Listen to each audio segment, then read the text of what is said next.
Good evening. This is RJ with the IWS podcast, and I am joined by my brothers Isaiah and Travis. Good evening, brothers. How y'all doing today? Good evening. Doing phenomenal. Good evening. I'm doing well. Good to hear. Good to hear. So, I know I got the chance to talk to each of you briefly one on one about the purpose of what tonight is going to be about. But just to restate for the viewers and the listeners, the purpose of these conversations that we have on this platform is largely surrounding mental health, both for individuals who are in the field practicing and also for people who are just on their journey, working on themselves, self discovery. And so that's going to be a large focus of what we're going to talk about tonight. And I appreciate, anybody who finds some value from this discussion because I think it's going to be quite exciting. This is the first time I get to have two people simultaneously. So I'm very, very excited. So without further ado, I'm going to start with you, Travis, as a fellow provider. I would like to ask you if you can give us a brief summary, if you will, of some of your background and your upbringing as you were growing up and like your family dynamics in the home. Sure. I grew up in a single parent household, raised predominantly by my mother, with my grandmother playing a large role in my upbringing, and my aunt also.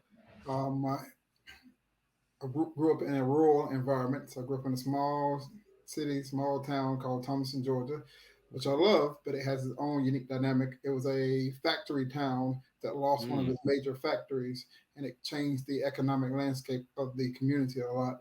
I grew up with my mom actually working in one of the plants here called Core Graphics, which is a printing plant, while taking care of me. So she worked in the beginning long 12-hour shifts and then wow. transitioned to those 8-hour shifts. Think this very stereotypical young man growing up playing, move between sports. I say stereotypical in certain ways. In certain ways, I was the oddball. So I grew up playing sports, and then at the same time, loving going to the library, reading books. I'm loving comic books, things that guys are just generally into. Oh, yeah. But looking at my upbringing, father didn't really play a strong role in my upbringing until later on. Then I gained a stepfather, but I gained him around the time I was in high school. So during my transition out of my younger years, and then now me and my father have kind of a close relationship. So it's a different upbringing, I think, in the sense that I have the benefit of saying me and my bio dad, as I call him, is tight Yeah. right now. No, that's awesome, man. I mean, I'm sure from your experience, I can definitely say from my experience, there's a lot of people from the community that I think largely that we come from that are in similar circumstances as you described, single parent household, largely predominantly mom driven. And I'm always a big believer in talking a lot about the impact of what happens when you're missing either parent, not necessarily just the father, but particularly when you're talking about young men and when you remove the father from the home or he chooses to not be present, the long-term impacts that can play. Yeah. And I'm sure we're probably going to get into that later, but that's always an ongoing discussion that I want us to constantly be aware of because I think sometimes we don't give it necessarily the level of seriousness that it really deems necessary.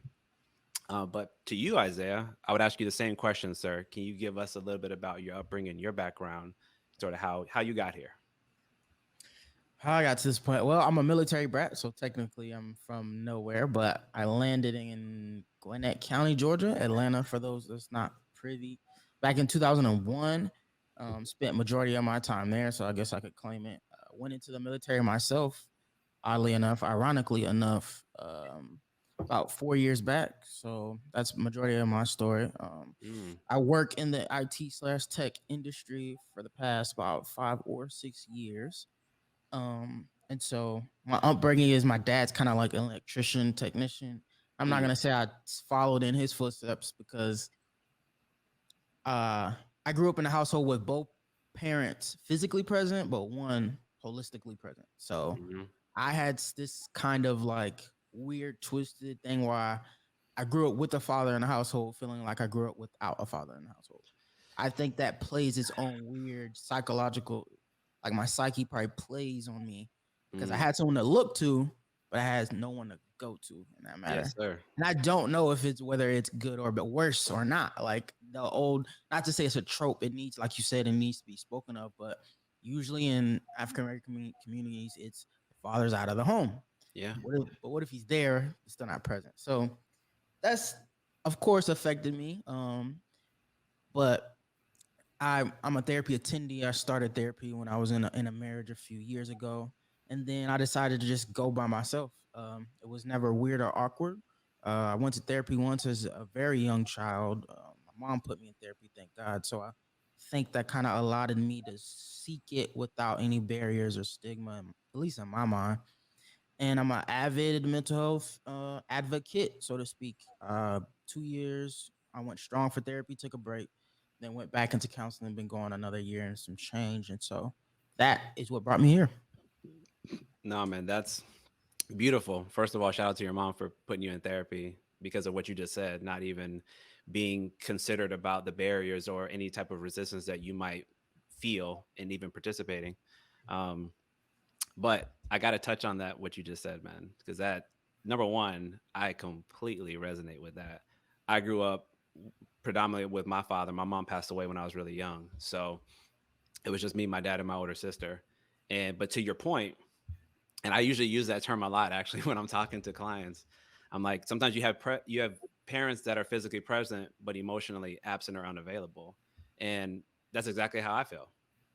My father was what I would consider, based on my experience talking to other brothers who grew up with dads, typical, where they were kind of the be seen, not heard type.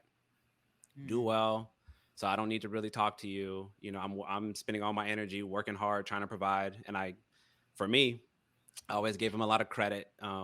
Single parent trying to do it for two children, like I have nothing but respect because that's really hard. So I don't take anything away from that. Um, but to your point, what happens though when you're still missing that fundamental piece? And I'm also a father. I have an 11-year-old son, and so I think a lot about what happens when you're missing that level of comfortability and vulnerability with your father. Because to me, I think a lot about the primary relationship we have with our parents, right? So if I have my mom there and I develop a healthy relationship and love for her, then it will be a bit easier for me to eventually, if I'm heterosexual, let's say, fall in love with a woman and be comfortable to pursue her because I feel stable and I feel grounded, right? And then my father, it would make it easier for me to maybe befriend other men, be open with other men, maybe allow me to trust other men. But if I don't have that example because it's don't talk about it, then yeah, I'm going to be, guards up all the time. And I feel like sometimes that's what leads to this sort of really heightened macho attitude and disposition that we have in our community. And that's not even talking about like, gangs and things like that. So that's what comes up for me when you share that. And I see it a lot. That's why I usually talk about parenting so much. So I don't know if there's anything you want to add to that, but I was that's about to that's say, that's a sensitive issue. and being a husband, like not just if you were raised by a dad who's there and present, and let's say mine was married. For yours, if you say your mother passed, didn't have the opportunity to maybe as an adolescent see how a marriage is supposed to work, or how a Correct. man who is a husband is supposed to work. I Correct. technically didn't. I saw that, but I technically didn't see it. And I'm saying that to say I didn't see him be an optimal, the ultimate husband and um father at the same time. And it's like he didn't even really have a balance, so to speak. It was just like Yeah. blah. So you know what I'm saying? So that's what I'm that inadvertently, or not even inadvertently, directly affected me to being a horrible husband when I did get married with, and that's how I started. Like I said, like how I started therapy was marriage counseling. But then Yeah. I went myself, but I had to go to marriage counseling because I did not have a base or a foundation. Watching a man be a even good, let's just say good husband, and thank the Lord. I would have loved to have the child at that time, but if I did, probably would have fumbled that, and so to speak. So, Yeah. but yeah, No, so man, you're talking about a lot of the implications I think that can happen, right? These are like the inherent risks. And I know this might come up again later, but obviously there's generational divide. I don't know, Travis, if you talk about this a lot, but I get some brothers and sisters when I talk to them and we're like, well, what's different between us and our parents' generation? They'll say, oh, well, we have access to more information, and we are more emotionally aware. So that's why it's not as hard for us to not only become therapists or to go to counseling and not feel some kind of way, but it was fundamentally easier. There was less barriers. And I don't know how I feel about that. I don't know if as a parent, I don't know if I fully agree, because I feel like that's kind of giving a pass to say, like, you didn't have to try as hard, because the consequence of that is I have to inherit all of your trauma. I have to inherit all of the maladaptive behaviors, dysfunctional behaviors, because as Isaiah just said, I only know what I see, and I didn't have a good example, so I can't even imagine it because I have no point of reference. Mhm. Travis, have you seen anything like that, like in your practice or just with people that you've known, like coming up? I can definitely agree because one of the concepts that I'm fascinated by is multi-generational trauma. So it's the ideal that another party's lived experience will impact or shape your lived experience. And so, as you said, sometimes we'll allow a pass to be given to certain individuals because we're looking at, well, this is how they were raised, this is their lived experience. And Yep. so, therefore, that's why they act the way they acted throughout my experience. And I think there's some credit to that. There's some credit to I only know what I know and I'm only exposed to what I know. Yeah. And I can only act or react or not act on things that I am aware of or not aware of. And so I give some credit to that, but then I look at it from an individual standpoint. At any point in time, was this person able to access that information? At any point in time, was it introduced to them? Was that conversation ever had with somebody? Maybe you didn't go out and seek a counselor because in your generation, counselors were not the prevalent thing to go seek. But were Mhm. there these spiritual leaders that offered similar services that you go out and pursue them? Were there other guys within the community that you sought out to help shape your journey? I know as a male, it can be difficult. As I mentioned earlier, I grew up in a predominantly female oriented environment. And so going to have that one-on-one interaction with guys based off of my personality, because I'm growing around all these females, sometimes that level of comfort isn't there because I'm like, well, what are we going to talk Correct. about? The conversations I hear at my table or more like my mother played sports. She was a star athlete, but she Mm. wasn't watching sports. Like that wasn't the thing. And so the thing that generally bonds individuals to just to navigate or negotiate or have a conversation, I wasn't talking that lingo a lot of times. So I was going, oh, I read this book, or I wasn't into some of the things my mother was in, but I'm like some of the music she was in. I'm like, oh, I can talk about old school R&B. Um, I can talk about these particular topics that are of less interest to you because that's not the type of conversation you're usually engaging in. And Hmm. so I give some credit to individuals due to lack of exposure, saying, well, this is their situation, this is their dynamic. But at the same time, I'm like, I had access to certain experiences that I was resistant to. I can take ownership of. There were guys in my life that reached out across the board, but because of my attitude, I resisted to them. Hmm. So I had to take ownership on that part to say, well, part of that was my experience. Yes, I was young. Yes, I wasn't fully aware, didn't have the knowledge base that I had now. Hindsight is always 2020. 2020. So when I look back at it, I'm like, why didn't I make that move? But where I was in life is where I was in life. And I Oh, give credit correct. to that. And so I acknowledge when individuals say, well, this is a different generation, they have different access, there's a level of comfort there. But then I look back and say, well, there was different figureheads that maybe were not licensed professional counselors that they could have engaged in. Do we take ownership of the older guy that was reaching out and say, hey man, you acting a little wild, you acting a little crazy here. Hey, young buck, step in line. And you were like, no, Hmm. I'm not listening to you. I don't want to hear what you're saying. You have nothing to say to me. And then you avoided some of the resources you had. Because I think that's credit to that too. Sometimes we're resistant to the resources. Oh yeah. No, no doubt. And I agree. That to me would be like a nice synergy between what like an older person might say why they hadn't done anything to deal with their stuff, and what a younger person might say, well, we do have more access, so it would be a little bit easier. Because I'm very big on accountability and choices. And so again, to Isaiah's point, I'm like, man, it might be hard for me again to replicate something that I've never seen because I don't know what it looked like. If you try to think the two generations back, you might say, oh, well, maybe my grandfather didn't demonstrate the best behavior to my father. So, of course, he didn't demonstrate it to me. Point taken. This would be my only counter as a father. But when you look at your child there's certain moments I feel that that something might be off. You know that your behavior, your response might be somewhat overdoing it, overbearing, inappropriate. At what point do you see that experience and you're like, yeah, but I'm gonna just keep doing that. I'm just gonna keep. I am not interested in trying a different way because what do we say? What a lot of us in our community, but that's just how we do it. Go get that switch. Go get that belt. Right? We know what that is. We joke about it because it's kind of funny when you're not dealing with it. But in the moment, I will speak for myself. I was terrified. I was never comfortable in my living environment. I was always anxious because that's how my father was. He made the household. My father was in the Navy, by the way, Isaiah. So very strict environment. I also was Army for a period of time. Um, so I know what that felt like. But why do I even make that point right now? Because when I think about my son and other people who are having children, I'm like, listen, you want to make your child feel like that? Oh, no, of course not. Exactly. You see something's wrong. You're like, man, they don't want to talk to me. They're kind of distant. They seem kind of like jittery or afraid.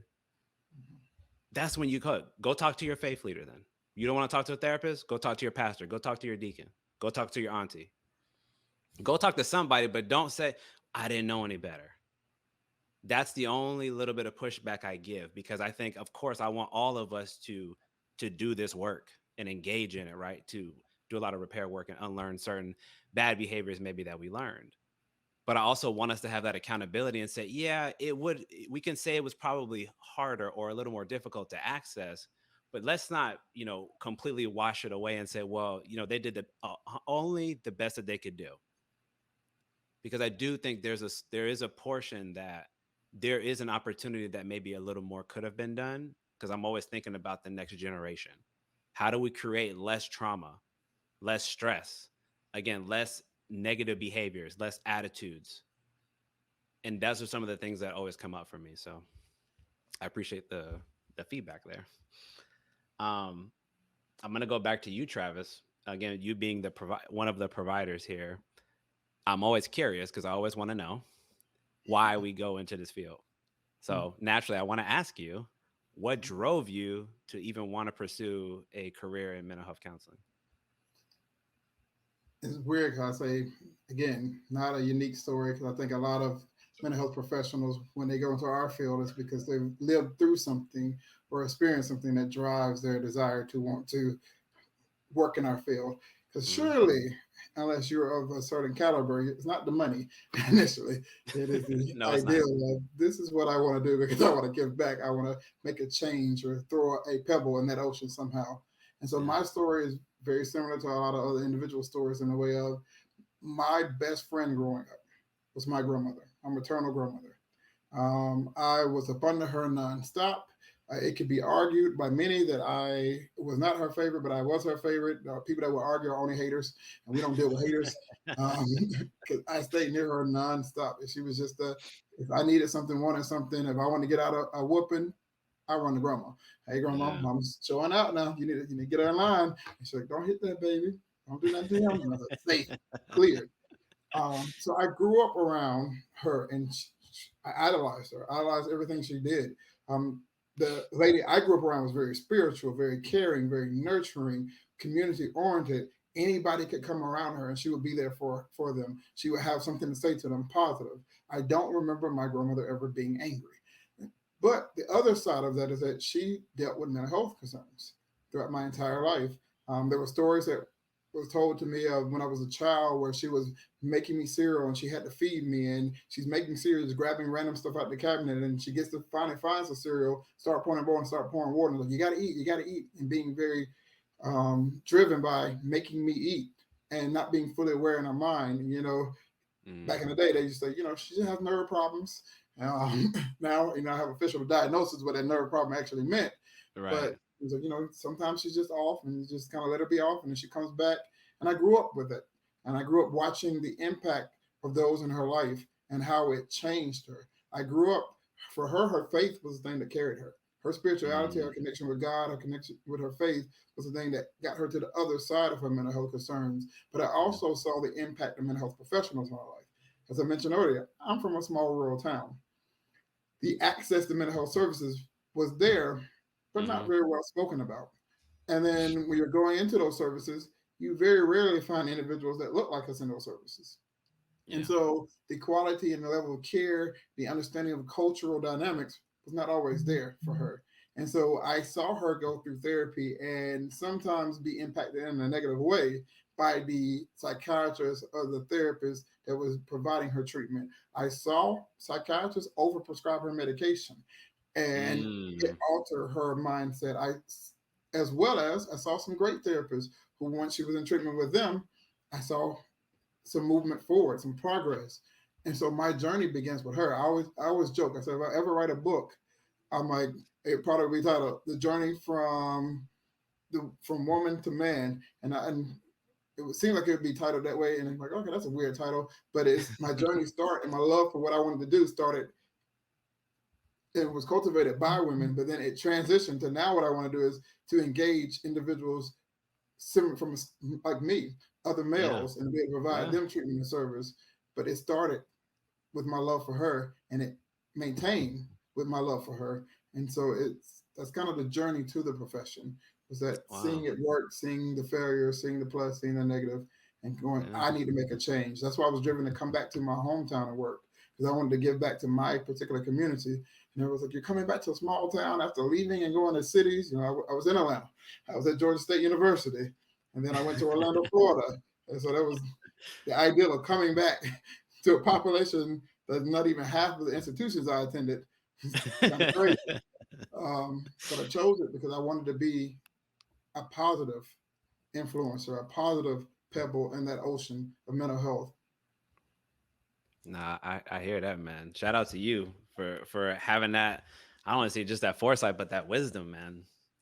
And it's interesting because you say your grandma. I had a similar story. It wasn't like 100% driven by her. I'm not gonna give her all the credit, but I will say a fair amount of the women in my life, outside of like kind of like what Isaiah talked about. Like I started therapy young. I started with like bereavement and grief therapy because of my mom, but I forgot like what those people were. I just remember like, oh, people come to school and they talk to you because it started for me like in elementary school, and but I forgot what their job title was. I just remember that they would talk to me sometimes and take me in like give me like a ice cream or something. But it took a little while before I realized like that was a profession. But like you said though, I always thought about the way a lot of the women were, particularly on my mom's side of the family, similarly driven by faith as well. But like the level of acceptance and empathy and compassion, I was always driven by that because I they were kind of like my grounding point, if you will, that gave me like a good foundation. And the reason why I mentioned them in relation to what you said, because I always think about again, I'm always big on environment. Isaiah, I know you. This is our second time talking. I'm a big believer in your environment shaping your reality. And the reason why I bring up my mom's side of the family is because if I didn't have that side of my family, I don't think I'd be here.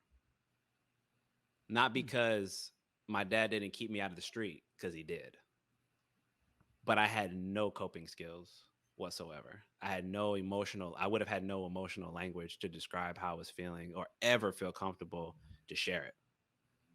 But I got a lot of that from that side of that family because they always were like very pushy to a degree, very intrusive about that. But I'm grateful because it helped me like be okay, as you talked about earlier with your mom. It made it easier for it to be okay to have those conversations. Because if it was like just what I was getting at home 99% of the time, I was very great at compartmentalizing and pushing everything down and being a good student, so nobody even took a second glance. But obviously now being an adult, completely unhealthy. We would never advise, I'm sure I could speak for you on that, Travis. We would never advise a young person or an older person to behave in that sort of way if they want to have a healthy relationship with anybody. Um, so it's interesting, like again, like the environments that you grow up in and what you get exposed to, like they give you that initial outlook on life. And clearly for you, Travis, it's like your grandma gave you that inspiration. And I think it's beautiful when you have that. and then you being able to relate to other men, perhaps who grow up largely in female dominated households and don't have that relationship with their father. Notice like how that connected even to what Isaiah said, even though his father was there. But notice, like I'm sure we can all agree to a certain amount, moms are good at cultivating vulnerability because it's more of like a feminine type trait. Like it's easy for them. I feel like we have to work harder at it. Not because we don't feel, not because we don't care. It's just, you can say societal pressure, gender roles, what have you. It's just not as easy for a man to do that unless he grew up in a very, very maybe progressive environment that made that normal. Mhm. So imagine like that's like almost like you talking to somebody like him. And then you're also kind of speaking to me because even though I didn't grow up with the female dominated side, I still struggled at times to know how to navigate relationships with men because I didn't have a really good one with my own father. Mm. And that's supposed to be the first one, that you get pretty good at. Um, so I think it's interesting the way, that came to you. Isaiah, would you say in your upbringing, even though you and your father didn't have the best relationship, did you have difficulty or do you remember experiencing any significant challenge trying to like befriend guys growing up or talking about stuff with them? Befriend, yes. Talking about stuff, no. So I never Okay. was really, definitely didn't like, was never the girl's friend or the one guy that was in the girl group. And I was just super good with girls because I had a great relationship with my mom. It was like, nah, the male presence and the masculinity was in there. So I Yeah. understood that energy and I could get on that frequency. And I have two older brothers, no Okay. sisters. So my mom was the only source of femininity and estrogen in the house. Gotcha. So I knew through my brothers, let's say that. It wasn't oddly enough, it wasn't through my dad, but through my brothers, what I'm Mm, saying? I know how it is to meet the masculine outside of me and just we fight or we talk about cars, trucks, fire trucks, or middle school, we start talking about girls. Like it came natural. I guess I should be thankful of my brothers. yeah. But no, it wasn't weird. It was weird not getting it from my dad. We're supposed to go, like you said. That's initially the first relationship, but yeah, there's a lot of stuff I didn't get the. I don't know how many people in the like in the lower income communities get the talk, but I definitely didn't get the birds and the bees talk. Like I didn't learn Mm, about women from my dad, so I didn't get much of. Speaking transparently, I didn't get much sure. from him. Just to be honest, Respect. respect to him, like you said, you respected your father because he did what he had to do, as Mm, far as the old school protector and provider. Like they right. come from Right. that generation. If we being real, the 50s is Correct. all man goes, works in the factory till grinds his bones to dust, comes home, the wife's supposed to cook. Don't talk to me until it's time to eat. Don't talk to me unless this boy does something wrong, right? Yep. And so that's all I saw. So I did not get much from him from what I needed. No, I Yeah. respect that, and I'm glad. It's good that you have brothers. I only had an older sister, so I didn't have I didn't have Mhm. anybody else to relate to, and then I had a lot of women in my family. So most of the men I knew or the guys I knew were younger than me. So if it wasn't like a homeboy, I was kind of out of luck. Um, but Isaiah, yeah, that's good that you had that. Go ahead, Trev. RJ, do you mind? I just want to add to that because you said something interesting. Hmm. Because for me, my mother was what most would term the strong black woman Hmm. raising a son. And so when we talk about feminine energy, my mama was very girly girl, but she was also a softball player. Mm. And so my mother would cut grass, wash her own car, go out there and do those, change the tire herself. She Yeah. just, that was her. My granddad and my grandmother raised both genders to be able to do both. I need you to be Mm. able to cook in the house, and I need you to also be able to change your own oil. Like, Yeah. you will not depend on a guy, was my grandfather's kind of motto for all his daughters. Mm. And so being raised by my mother, because sometimes people are like, well, you're raised around a lot of feminine energy. And I'm like, my mama was raising a black boy. And she gave me a lot of energy. A lot of our talks was, hey, don't cry. You're a boy. You're not going to do all that. Get Yeah. it together, toughen There we up. go. And because I didn't have that male presence around me, because I was her only child at the time, and she was trying to instill in me some of those values. Like, we're going to toughen up. Don't cry. Don't have all. Don't be so sensitive. Like the sensitivity, the femininity, that energy mainly came from my grandmother. Even though my mother is 100% a girly girl, most of my Mm-hmm. saw her, we were out there in the softball field, and she was playing with the females, and she was so good at softball that she would play in the mixed league with the guys. And Yeah. so and so I would see her, during the day, work hard, grind, go outside, cut grass. And then, sometimes later on, she'd be in a dress, heels, high heels. I'm like, wait, you know. And then, she was known for both. She was known as the pretty girl in high school, and she was known as also the athletic girl. So it's like she's the pretty athletic girl. She's the Mm-hmm. ideal prototype for those things. And so a lot of times when I think about that energy, and people say, "Oh, that mother, that nurturing." My mother was very nurturing. She was very warm, welcoming, those things. But at the same time, she was tough on me. Like me and my mother, we joked, we had conflict as a child. And she's Oh, like, I believe it. I stop doing definitely that. believe it. We're not gonna complain about that. You work hard. And I was raised in low income family, so working hard was it. Like Yeah. there was no crying. Get out there, do what you need to do, make it Correct. happen, and that's what it is. Like complaining is for those who don't want to make it happen. And so Absolutely. I didn't really get a lot of. She nurtured me in the sense that I was her only boy, so she watched every last detail I did. I can make a move. I'm surprised I wear polo shirts today because I was forced to wear those polo shirts. I have Yeah. dreads now. It's like you're not gonna wear these dreads. But then I acknowledged that she did that because she was young when she had both my parents had me very young. They had me in high school. So part of my healing scenario with my father was I could not imagine at his age having a me like that That's real. he had to grow into who he was. And now the balance is he had additional people around him that could have supported that, but you're young. Being 16, 18, these are the age, like 16, 8-year old taking care of a baby, you Yeah, know, no, it's gonna be different very challenging. experience. And so I look at my mom and think about that energy, and I'm like, my aunt was the same thing. She played softball. My I think my grandma was the only one that was really, really soft spoken, very Yeah. gentle. And my mom was getting there, make it happen. Like she wasn't coming there. I was just calm down. It was, boy, get up, do this, get on Yeah, it. man. No, listen, I respect that, man, and it's interesting. Man, there's so many things I got to touch on, but the first one that both of y'all were talking about, and I really got to say this because this is going back to that parenting side, right? I'm very big as I've gotten older, particularly in my parenting role, and trying to understand the dynamics of these relationships that we play. What's traditionally mom's role? What's traditionally dad's role? How does that function in the Black community? When we're usually operating with only one person predominantly there. Now, interestingly enough, Isaiah's the only one that had both his parents in the household majority of the time. I did, but it was a very short amount of time. Travis didn't at all. Right? That's Okay. correct. Okay. So what's interesting about these dynamics? So we're talking about energy now. One thing I've learned, and I don't know if you all agree, but I'm just, of course, this is a platform we're going to speak openly. For me, my experience has been that I feel like in most cases, there's things that we know men tend to have a pretty typical disposition towards, and ones that women tend to do.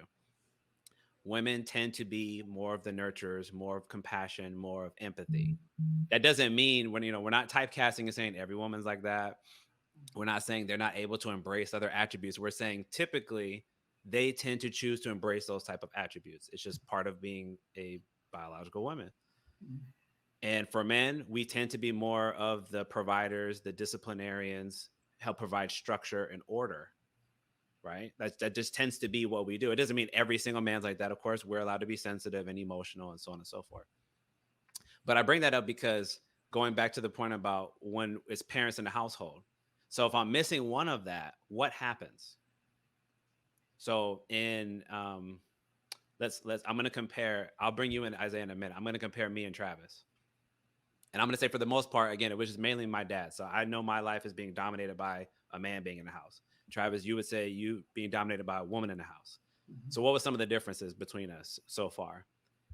You said that your mom was trying to navigate doing both. She's, again, I would believe she's going to tend to lean more towards being emotionally available, vulnerable, compassionate, but she knows that she's going to have to also pick up the slack because bio dad wasn't there in that way to be strict, at times stern, trying to provide that order and discipline that a man would typically do, that the father would typically do.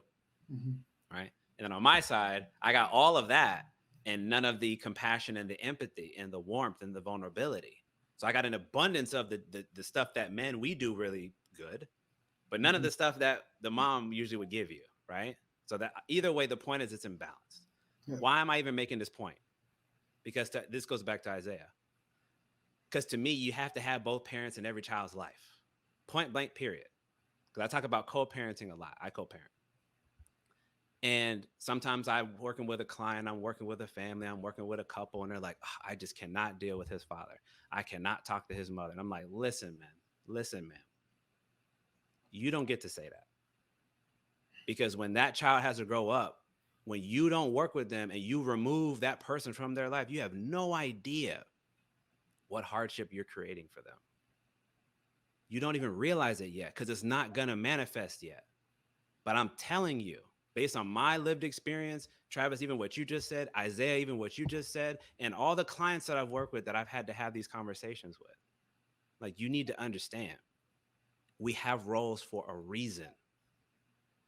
There's a reason why it takes both of us to make this person, because we have different dispositions that each child is going to need to be balanced. That, to me, in my humble opinion, is really the only main difference between us and, let's say, our white counterparts. Is we're coming up with 50% of the stability in the household and wondering why it's harder for us to compete with them. Because a lot of them come from stable households, traditional households, and we don't. I don't know if y'all want to add anything to that, but that's like a platform issue for me. I think, for jump in real quick, I think when I think about it from my perspective a little bit, I agree that lack of stability, that lack of access to certain things causes that imbalance to kind of play out in certain people's lives. But then I even think about a little bit, my mom was very particular about who she dated. She Mm-hmm. wouldn't allow anybody to come into that environment and disrupt kind of the path that she had set forth for us as a unit. Yeah. And I think I'm not going to tell my mom's full story out here because I want to put a business out in these streets. Perfectly fine. But Perfectly fine. We respect privacy. yeah, I don't want to speak for us. I don't want to watch this and be like, oh, so you talk my story. You supposed to talk about your story, not my story. But I honor that because what she taught me in doing that is boundaries. Yeah. I learned boundaries. I learned the power of saying you can't be in my, you shouldn't be in my life, or you shouldn't. I won't allow you in my life if you bring something negativity to it. And so I counsel many individuals, and similar to your scenario, Isaiah, where the mom is trying to navigate. I'm not saying your mom was, but other people's moms were trying to navigate. Should I stay with the guy so they're in that same environment? And then we have to have that conversation of, is it healthier for them not be present than to be present and have this certain level of scarring that they got to work through? Or is it healthy to keep them there just so they can be present in body only? Because what I want to learn is boundaries. You Mm-hmm. can't come into this environment and disrupt my life, and it's not fair to me if you disrupt my life just for you being present in my atmosphere, being present in my lived environment. And that's one thing I honor my mama for, and her being very choosy about relationships, because Yeah. she, to a degree, taught me boundaries. Just because somebody want to come into your life, their presence, their physical being there is not always significant, because that can cause more damage in the long run. And so now I Yeah. have to see you and experience you, and you're disrupting certain things that are happening in my life in a negative way and causing me more problems later on. And so I think about that when you were mentioning that, RJ, just that idea of the energies and the shift and the imbalance. But then sometimes when I think about the other side of it, it's like, Mm-hmm. the absent can be more beneficial. So yeah, I didn't get some of the Sure. tools and the tricks that I needed, but it's more or less access. That's why I don't give full credit to those individuals that I didn't know everything to do. I'm like, well, we may didn't. That's things I'm still learning as a man now Same. at the age I am right now. And so life is a journey. But I'm learning the power of reaching out and accessing that and going, where I'm deficit at, I need to acknowledge it. And I need to reach out to other people across the aisle and go, hey, I need to learn this. I need to pick this trait up. But I also learned that I know the significance of, I don't need you present if you're going to disrupt my life in a way that's not going to propel me forward or move me forward in a healthy way. Your Absolutely. presence isn't good enough for me. Absolutely. I want to go to you real quick, Isaiah. I just want to make one other point to that too. I'm always a big believer because I work with a lot of different people, especially in co-parenting situations. As you said, I'm thinking about like the net of it. What's the net effect? If you're there physically, but you're creating a lot more instability and dysfunction, nah, you probably shouldn't be there because we are also learning, of course, when we're children, we're observing the family environment. So the way that they model their behavior, whether they're telling us to do it or not, we're learning.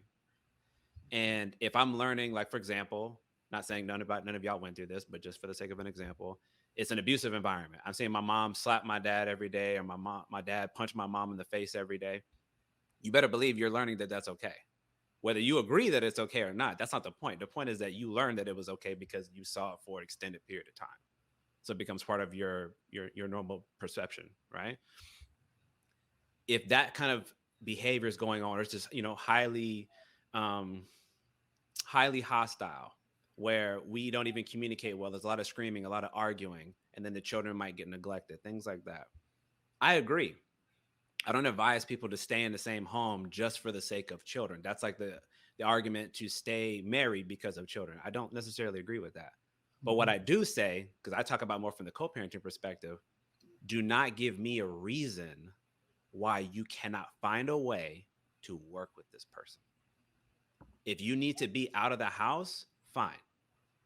But don't use that as an excuse and say, well, I don't need to be present because she gives me a hard time all the time, or he doesn't want to listen to me. I'm like, respectfully, that doesn't matter anymore. When you made that child, they are the priority. So don't tell me what you're not going to do or you're unwilling to do. That is highly, highly selfish in the worst ways. Yes. And I don't support that. So I just wanted to like add that piece on there. We don't want people to stay in unhealthy living environments, but we got to learn to put the personal relationship to the side when you're talking about children. Yeah. Isaiah, did you want to add anything to that, brother? Just a light bulb went off in my head with what you said with that. But yeah, that I think about the dynamic that was happening between them and how it affected my mom per se. Because to call back way before, like my mom typically had to do the same thing Travis's mom had to do, because even though he was there, he wasn't, like I said, really a stand-up father and husband. So he didn't really take care of business. So imagine the psychological play that happens where a woman who's brought up in a certain time with a protector and provider looks at a man as, you're supposed to do this. He's not doing it, but he's in the home. So naturally, think about it. Women have now it's been normalized that if you're not here, all I have to do is get you either on child support, and that's fine. All I need is the money. But if you're buying the money and you're here, but I still have to do the man's job. Mind you, my personal thing is I believe in a helpmate, some type of equality. We could be separate but equal. But in the 50s, where my mom grew up, that's not, it's no separate equal. You make the bacon, you come home, I take care of home, I take care of these kids, and that's about it. And he wasn't even doing most of the business, like taxes, the mortgage, take care of the insurance. Like, she had to double up and do the woman's part, and stay in her femininity. But she also had to do some of the masculine things. I air quote it because I don't technically believe it those things all the way. But I'm speaking from her perspective, Gen X, boomer perspective. Think of the psychological play that it has on and how that rips on the marriage. But like you said, they're sticking together because nothing against, I'm still faithful, I'm Christian, but the Christianity faith is you just pray to God, you better stay with that man. You married him, now you're here now. You gotta stay out for the kids. It's like, nah, you can still be a person of faith and get divorced. I mean, biblically speaking, is it wrong? Yeah, but I mean, I'm pretty sure God's supposed to give us grace. He's the ultimate pinnacle, the foundation, the source of grace. So if he can extend it for other things, he can extend it for that. Like you said, think of the future of your kids and how it's inadvertently working against them, and it doesn't manifest until it's too late. So now I've manifested seeing dysfunction in the fact of I grew a codependency issue. So I had a Superman complex when I was married. I was married and now I'm divorced. That left a huge strain on my relationship because I felt like I grew up thinking I don't want to be this person that I saw just working and then sitting in his butt, overstressed on my mom. And so the stress that I'm on our mom that she got, it extended on to us. But she still kind of in a way turned her 3 sons into her husband. So she kind of meshed me and my brothers together, created a husband that she wanted. But that caused Right. strain on me. And I just extended that into my marriage, and that kind of fell where it may. I don't want to speak about that story. I spoke about it too much. That's But okay. I understand. No, man, that's powerful, man. And Yeah. do you want to say anything before? I don't want to jump in between if you wanted to add. I'm just honoring what he just shared because I know in this conversation for me it's big to be able to honor kind of the authenticity because I know for me I'm speaking as a therapist, but I'm speaking more or less as Travis Crafter, the human being, and Yeah. not some of this is not theory based. It's No, not. no, this is all practical and happened. Yeah. So no, I'm always appreciative for anybody who owns those types of challenges that they might have experienced. And I think sometimes we fixate too much on what didn't work and what failed and how we do it differently. I'm very much a believer in the culmination of all these experiences, of course, is what gets us to today. So sometimes, there's the things that you got to go through. And I would say to you, Isaiah, because it's the same thing I've had to give myself grace on is, when you don't know what to do, like we talked earlier, you don't have those examples, you can't really, to me, you can't fault yourself. But once we know better, I'm hoping we're doing better. Yeah. Once I've had the epiphany, like, I overdid it. I was taking on too much and overburdening myself and not letting my partner even help me.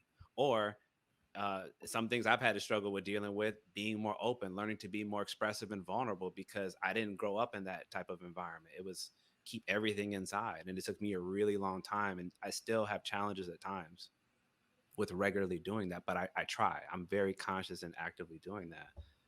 But you got to fail a lot of times to learn those lessons. Those to me are the ones usually that stick the best. Those emotional pains, those are the ones you can recall at an instant. You're like, oh man, I remember exactly where I was at, how I was feeling. I remember like it was yesterday. And I think sometimes you need those experiences as hurtful and as harmful as they may be at times to hopefully learn and grow from them so that we don't continue to repeat those mistakes in the future. I don't know if you two would agree, but that's just sort of been my way of conceptualizing that as I've gotten older. 100% agree.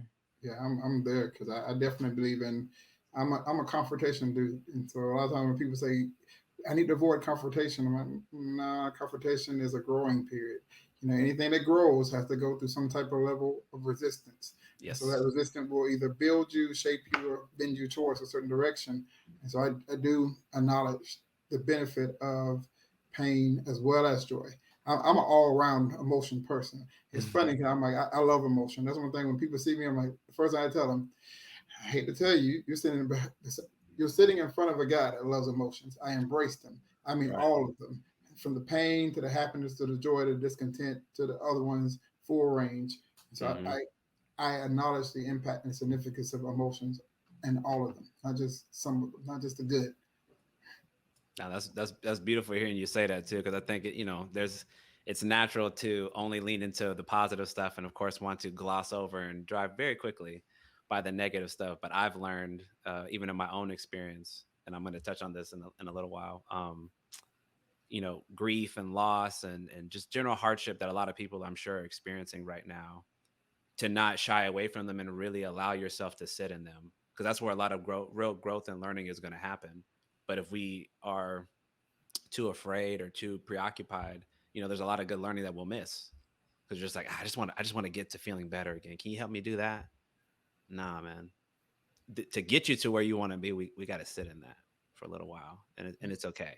It's what helps the highs feel high, Mhm. and we have to experience those lows at times. So definitely good conversation. I'm gonna pivot back to you, Travis. So I want to hear a little bit more. Obviously, I've known you for a little while, but I want to hear more since we haven't been able to see each other in a while. You being in Georgia, me being in Florida. What has your experience been like? Let's say over the past few years, you being a Black male therapist in your field, in your rural community. What has that experience been like for you? It's been an interesting journey. I'm not gonna lie to all. I told you I'm just coming as Travis, not the licensed professional counselor that I am. But it's been a very interesting journey, and I say that because if you look at my career, um, you get a feeling of how interesting it is. When I left Florida, went to school in Florida, came back to Georgia because, like I said, I wanted to work back in the community that I was born and raised in. But my career didn't initially start here. I sought out a position here, but wasn't available or wasn't afforded the opportunity originally. So I worked first for an agency that I will not mention their name. They would never be That's mentioned in okay. my presence. Just keep it at that. We don't have to give them any shine. It's okay. They get no shine from me. And then I kind of followed up working for another agency in Macon that gave me my ability to work in the correctional facility. So I worked in the jail. Didn't Okay. really think I would love it, but being honest, is one of the most exciting times as a counselor I had. And it's like, oh, well, why would be working in the jail or working would be an exciting time for me? But it's because there was a level of authenticity that you can reach when Hmm. somebody already has the perception of, well, you're already prejudging me. So I might as well just be honest with you. I'm like, oh, I'm not really judging you at all. Let's just share each other. Let's share stories and let's understand how to guide you to whatever direction we're guiding you towards, or Hmm. let us share your experience and guide you toward a direction. And so there's a level of honesty that was to me impactful in the first part of my career because I'm all about congruency. I'm all about the authentic person. I'm all Correct. about meeting you exactly where you are and kind of help guiding you to wherever we're going. Not that I'm guiding you to that destination, but I'm bringing light to those areas that you want to be brought to, and then helping shape you towards that destination or move you towards that destination. And so that was interesting. But majority, if we think about prison and pipeline system, that was African American males that I was mainly providing services to, Hmm. and females because of how the prison system is. And so I moved from that then to moving towards working for the rural town that I work for, which is predominantly at the time made up of non-minorities. And so working in that population and community mental health, I mainly service Caucasian males and females with very limited experience with working with African American males or females. Hmm. There was a higher chance of me working with African American female than a male for sure, but very slim. It wasn't until I started doing outreach, doing stuff in the community where they were like, oh, we have a male counselor. He's African American. He has dreads. He's a little bit younger.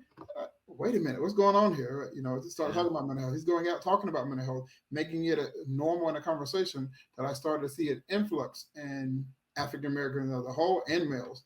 Hmm. And so my career, even though it started mainly servicing population outside of the cultural group that I am a part of, it was an interesting journey because being in a rural town, you're fighting resources. We have Yeah. absence of resources in this rural community. We're fighting cultural dynamics here still. And so they're sitting across from me saying, well, can you understand my experience? And I'm like, well, I can. I'm a therapist. I'm trained to understand your experience. Even though we don't come from the same cultural background, I have a Yeah. particular set of skills that allow me to process out your experience and help work through your experience. And then it transfers over to me kind of moving from that experience to now working at a college. And so that experience is uniquely different because I'm coming into a Hmm. college setting where now people are seeing me, a black male with dreads, and they're going, now I'm seeing an influx of males that I'm working with. And they're going, I'm seeking out treatment, which was way different than in the rural setting. Yeah. And navigating that as a professional is difficult because the way people receive you is difficult. I Yes. had to explain my education a lot more when I was in community mental health setting. I had to go, these are my degrees, this is my background, which is not true to my personality. I'm not one of those guys that want to go, well, this is my background, this is my degree. Let me Right. use the counseling jargon. Let me sound like a professional. I'd rather have an authentic, real conversation with you at Yeah. whatever level we need to have. And then I find myself in the college setting now because I'm working with more African males. It's this automatic appreciation, and I have to bring them back and say, I don't know you. Yes, we have had some shared experiences because we're African American males, but I don't know Hmm. you. And I don't know how you reason through your shared experience. So I want to pull back and get to know you as an individual. And I'm about Right. to navigate that a little bit more. And so it's been an interesting journey because there's been moments where I've been received. There's been a moment where in our field, there's few African American males. So working amongst coworkers, I'm the only guy and I'm the only black guy in the room. And Preach. so having to navigate, we're going to social settings, I'm not getting invited. The after work events with other professionals where I can share about my experiences, I'm not always getting invited to those events. And so now I'm isolated while working in my field. And so Hmm. having to manage that as a professional and sometimes and I having to manage being back in my hometown, which I love, but it's different from what I've been doing. I'm used to going out to parks and running and doing half marathons and walking through those parks and getting access to Stone Mountain and going up and down the mountain. And we have one park here. So, and it's a park where you see the road, and it's not one of those parks where you get lost in the woods. And so finding ways to take care of myself was more challenging here. And so I'm being isolated by the community. I'm being isolated because I don't have the self-care tools that I have. And then let's be honest, coming back here, I had that. You read in W.B. Du Bois' book, Souls of Black Folks, you're coming back and people perceiving you as this educated Negro that's coming back into this community and wanting to change it and be different and kind of usher into a new age. I'm like, I'm not trying to change the culture of Thomaston. I want to expose the culture of Thomaston. And so I've had some resistance there when I was in my hometown of, well, he's coming in and different. I'm like, really? I'm the same guy that I was when I was younger, just a little bit more confident and a little bit more vocal. So I had a lot of these same opinions when I was younger. It's just I'm not vocalizing. I have a little bit more courage, a little bit more strength to say it, and to be assertive about it. And then moving to the college setting, now being in a diverse environment, and that's changed the landscape of how I experience being me and being a therapist. And so it's weird because as a therapist, you're going on a journey while you're taking people through a journey. You had to navigate outside things that are happening around you while you're helping other people navigate it. No, that's oh man. I can't even hit everything you just said because you hit so much inside of me, man. That last line, you're taking other people on a journey where you're on your own journey. Truer words never spoken.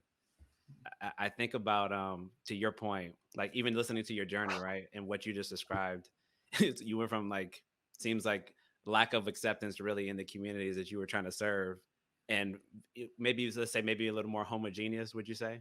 Yeah. Like you said, less black folks there, to getting in a college setting and seeing a lot more diversity. Um, I always ask that question because I've had to think about that a lot myself. And Travis, I think I talked to you a little about this offline, but Isaiah, you definitely haven't heard this, so I want to make sure I share that. For me, it's been very interesting in thinking about that question because number one, as Travis just said, there's not a lot of us. Like I don't even want to imagine the percentage. I want to imagine it's probably under 1%, somewhere around there in terms of total population. And just to be clear, I'm gonna say this to this camera too.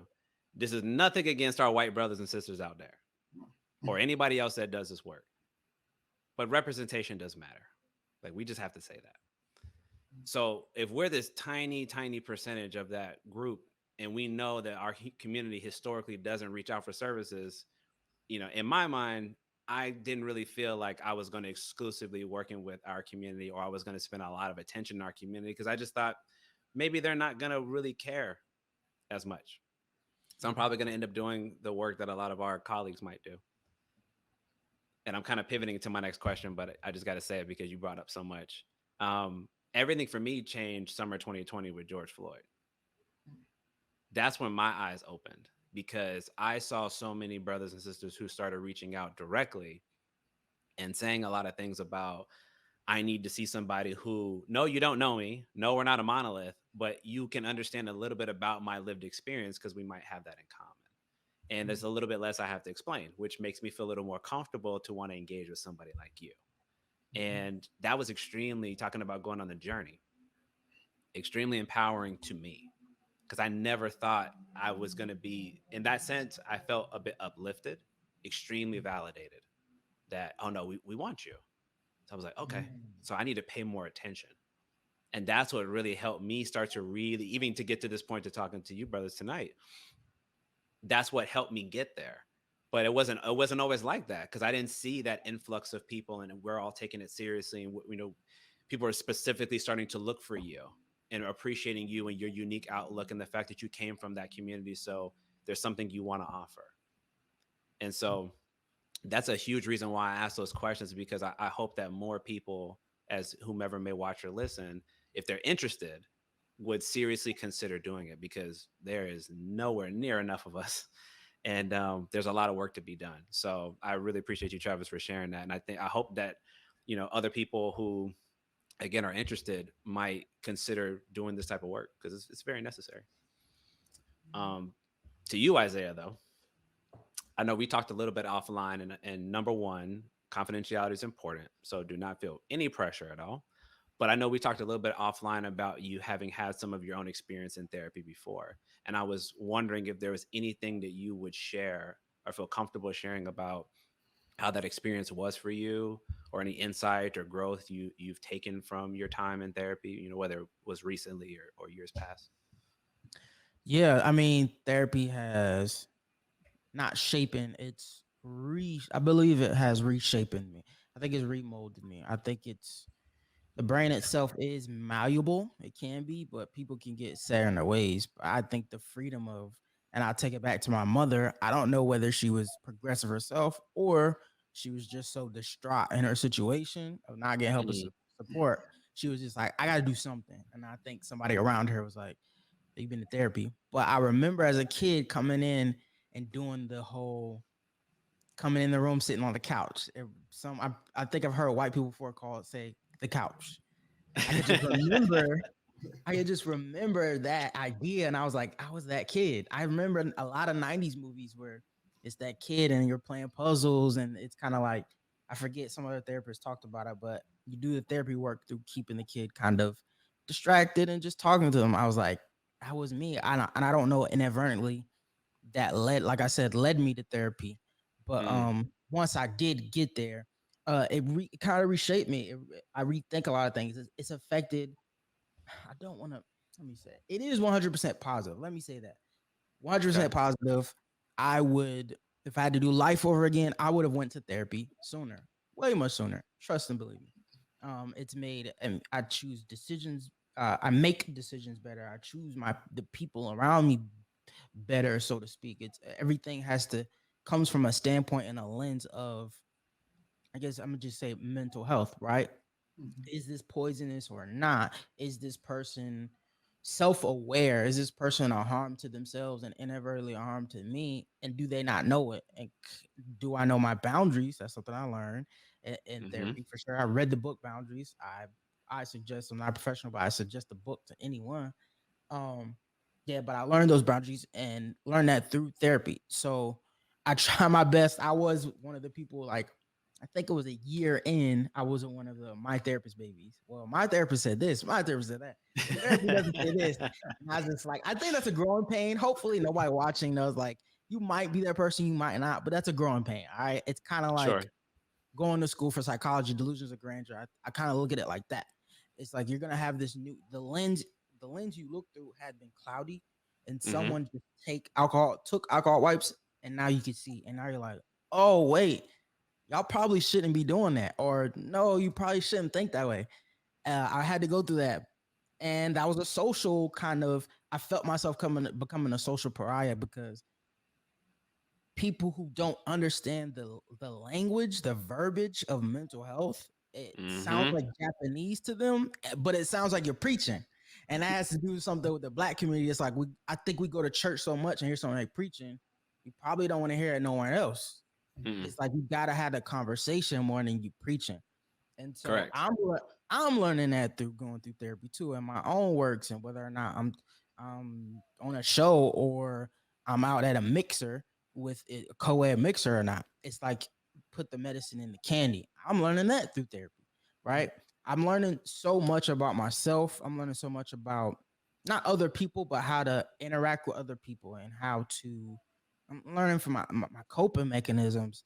I'm more hopeful, so to speak. That's where I get from therapy. The fact Beautiful. that I know how to create a atmosphere or create a thought process and manifest something positive and know how to actively work in the moment. That's the thing I think people don't get from therapy. Like, I know how to handle stuff in the moment. I've learned how to be a master of my emotions and how to actively think and respond, not react to a disheartening, traumatic, or very triggering situation. That's like the fifth. Hopefully, I spoke on points, but that's the fifth positive point. Hmm. I mean, this is Yes. the effects that I say that these are the positive effects that I've gotten from going through therapy for myself. So hopefully, I lived a life, and I'm trying not to stand on my soapbox, but live the life and show people this is what a positive take on therapy and doing the work looks like. I want to say that. I mean, I've had to figure that out, like doing a second show. It's like I can't just tell people be going to therapy. I learned I stopped doing that. I don't have a conversation with someone, listen and say, you ever thought about going to therapy? No one receives that well. But I've learned how to just be the example, and then people see that and say, something's different. He's talking There you different. go. What does that word mean? What does he mean when he say that? Or why does he do that? And of course, I'm on our diaspora. People say that's white people stuff. It's like, no, that's positive, healthy, positive manifestation stuff. That's clear mind, clear lens. That's healing. That's positive response, not reacting. And these are some of the things that you could have. You could have a life to where you could positively think of something and have a positive outcome as long as you do the work. Beautiful, man. Yes. No, he I said got, it got, all. Mic yeah, drop. man. Yeah, man. I would drop my mic if I didn't need it to talk right now. But man, beautiful, beautiful, beautiful words, man. Just getting that feedback. Number one, going back to the purpose of the platform, man. I want us to hear this stuff, and I want it to sound like it's not only normal, but that it's okay, and that you can get favorable outcomes, like you just said. And I'm a big believer on the last point you just mentioned, man. I always tell people this, and I'll say it just to make sure everybody's heard it. I like it, honestly, to me, when people come to me when they're really tired of whatever the issues are that they've been dealing with. I love that, because that means that you're ready to do something. To your point, Ah, you're ready to do some work. I don't want you like contemplating, pre-contemplation. I don't want you there. Not yeah. because you don't deserve to work with somebody, but because it's harder, because it might seem like you might need some convincing. But when you're tired and you've been dealing with it, you've been banging your head against this wall emotionally for so long, you're like, hey, man, tell me what we need to do. I'm ready to get started. And to me, when I listened and I just received everything you just said, to me, some part of me sees that you must have had that type of approach, because I just listened to you share all of that. Very well spoken, man. Thank you. Appreciate it. I hopefully, for the sake of someone else's spirit and their mind, I hope they don't. I hope not to say I hope they don't. I did come to that moment. It came to our marriage. It came to I've been working with this young woman trying to make something work, and I thought I was being malleable. I thought I was being progressive. I thought I was being the better man I sought to be, and I just couldn't get it. I really thought it was me, and that's why I started going to therapy on my own so I could figure it out. Like, is it really me? And my therapist just woke one day and said, "Nah, this is just the person who this person is. They're raised this way, different from you, and they just don't see it." Um, Mm. sorry, something, but they just don't see it. Um, something made me lose track of thinking. Something happened in my house. Sorry, No, but it's okay. go ahead. I would add to that really quick, because I think that that's important when you're talking about relationships. Because 100%, to me, they're so difficult because, of course, we have different upbringings and different outlooks, whether we come from the same cultural background or not. They're inherently going to be difficult. But I always talk about willingness and willfulness.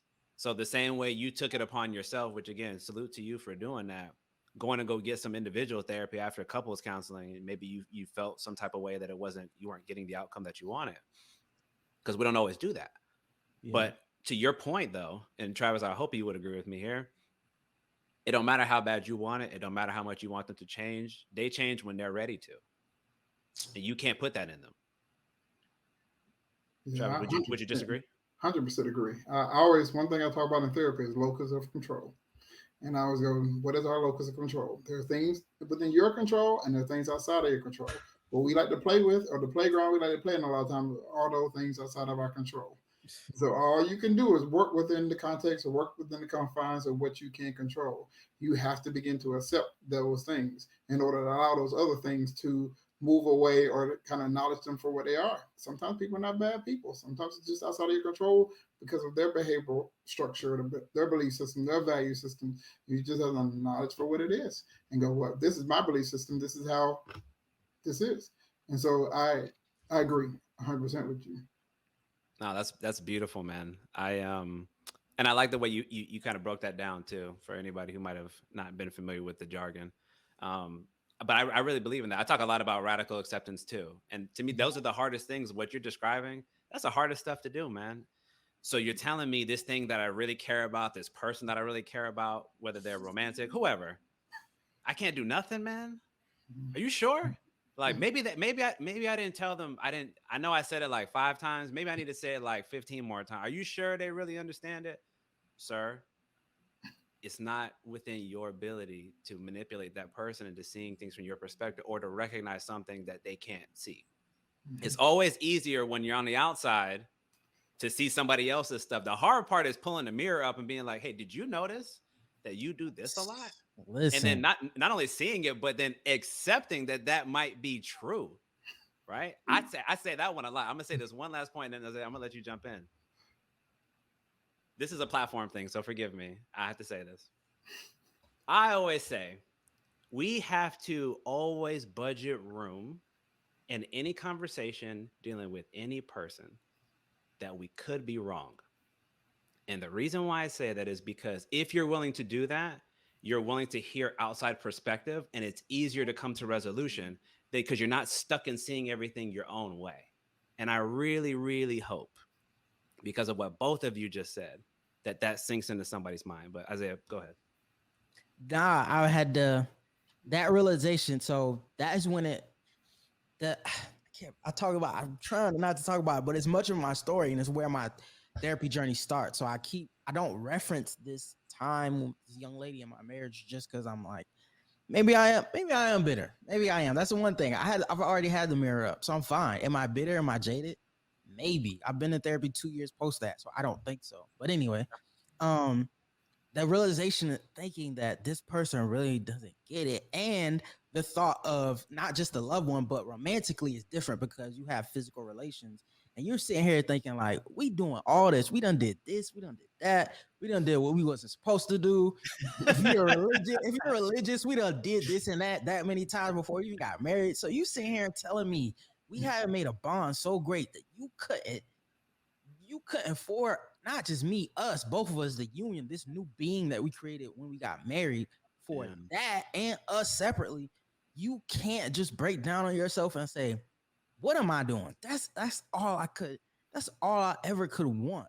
But like you said, I couldn't astral project my own self into her and make her see through my eyes and see like, you're not always, it's okay. Like, it's really okay for you to be wrong. It's really okay.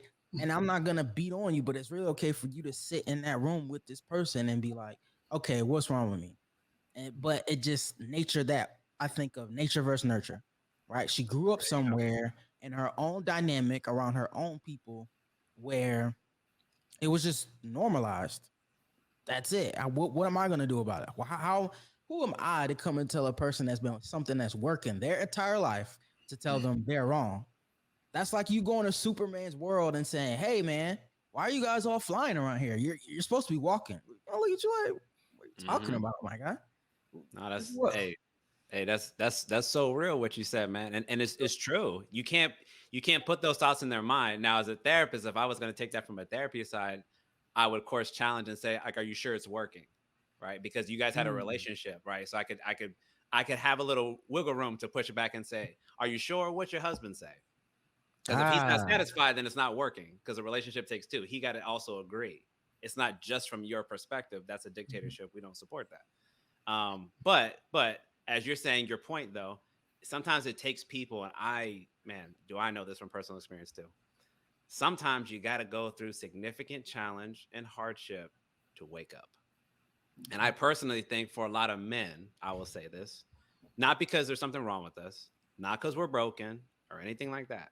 It's just because we're so fundamentally behind a lot of our female counterparts because society, in my opinion, doesn't make it comfortable or promote or encourage us to be in touch with our feelings. hmm. It's so much harder for us to. So we make what I would call, for myself, a lot of rookie mistakes that a woman might not make because we don't seek counsel or guidance from other men who've been through stuff and they can put you on game and say, hey, don't do that. That's going to make you lose your marriage. That's going to make you lose your lady or what have you. So we make those mistakes. We stumble, we fall, we cry, we get upset, we get hurt. Hopefully go to therapy, wake up, make the connections like, oh, let me not do that again. And hopefully we have better relationships and better outcomes. But I think for a lot of men, that happens to us, not because there's something wrong with us, but because there's such a lack of awareness and we're so unlikely to engage in these conversations that naturally we're going to make those common pitfall mistakes.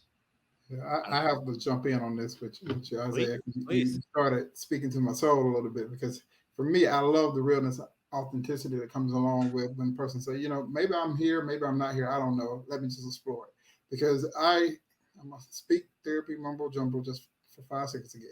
Okay. I like to talk about the Johari window every time with people because Ooh, there with you the go. Johari window, it's simple, but for me, it's complex because if you look at I'm not going to go the whole theory behind it, I'm not going to go the whole explanation behind it, but just basic stuff. There's a part of ourselves that we see, that other people see, that we see together. There's a part of Mm, ourselves that we see that other people don't see. people don't. There's a part of ourselves that other people see that we don't see at all. And that's Hmm. a part of ourselves that's completely unknown to everybody. Hmm. And sometimes we don't like to acknowledge that there's a part of ourselves that is completely unknown to us because we're still growing and still developing. There's a Right. part of ourselves that others may recognize that we're 100% committed to the fact that, oh, well, that's not me, when in actuality, other people are calling it out and bringing it forth. And sometimes it's hard to sit with yourself and kind of go, I want to say, based off the length of time that I'm in this certain thought process, I'm in a certain space. As a therapist, I'm had to gut check myself sometimes. I'm like, I've been in therapy for a period of time. I should be more evolved or progressive, as you said, in certain areas. I'm like, Travis, you've been talking to people about this Oh for man. years or for a period of time, and you're good at talking the language, you're good at having the process, but you haven't evolved in this area yourself. And so you have to sit down with yourself and say, that's a part of me that I don't know, and respect it. I love the part of Jahar when it was talking about that's unknown to me and unknown to others because I'm on a journey. And we don't Correct. respect that journey. The reason I love the theory that I love that deals with self actualization is life is about finding yourself and living yourself in the moment. I love how you spoke about being in the moment because I am in every moment trying to find and be myself in every single moment of the day, every second, every period. And there's part of myself that may change in the next second because there's part of me I don't know. There's Hmm. part of me that other people see that they may address or say to me. And that's part that I may see that they may not see and say, I know this is me. I notice me. You may not recognize it in me, but I know it's me. You may Hmm. not have an understanding of what it means to be this. And so that authenticity, that realness, that true, that congruency of just saying, hey, I want to say I'm here at this point in time. There's many times you can ask my wife. There's many times like, this work in treatment, but I'm using I statements and I forgot the technique that I was supposed to be using. By now I've been teaching I statements for so many years. That should be an automatic, and I'll go, yeah, it's different when it's me. Of course it is. Feels different when I'm telling somebody else, let's use this technique and let's take a deep breath and let's center ourselves and let's be very present in the moment. And I'm like, but I'm hearing what I'm hearing right now. And I'm experiencing what I'm experiencing right now. This is not Hmm. the therapist me to experience it. This is Travis, the person who had a whole wealth of lived experience. And I sometimes knowledge, I know what I know. Knowledge and insight does not mean change. I have a Correct. knowledge base that does not always match my action. I gain 100%, man. information sometimes that I don't utilize, and Yeah. I have No, to no, Application. go into that. no. That's so true, man. And it's funny.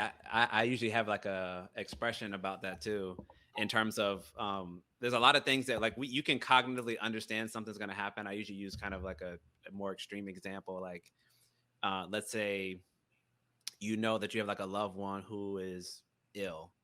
You know they're going to pass at some point. You don't know exactly when, but you have like a rough idea. But knowing and experiencing are two different things. So you cognitively understand that it's going to happen, but when it actually happens, it's still going to break you.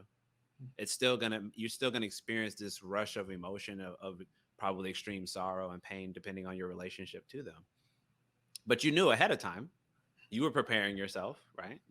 But it doesn't take away the fact that in that moment, that person is no longer here and you have to sit, as Travis mentioned earlier, you got to sit in those emotions and those feelings and understand that. And I think sometimes, we try to gloss over that, and I get it. Lord knows I get it. Who wants to really experience pain? Very few people will say, like, put my hand, sign me up. I want it. Most of us will say, no, man, give me the good stuff. Give me the rainbow, the unicorns, Candyland. I'll take all that. I don't want none of the hardship. Can you do that for me? But we don't get to make that decision. So to me, it's his point. And I'm like that you said that, Travis, because I always like to pull the veil up behind the curtain and say, we're still people. don't get it twisted and think that therapists don't have to go through any of these challenges or that we always are on and we never make mistakes. We do.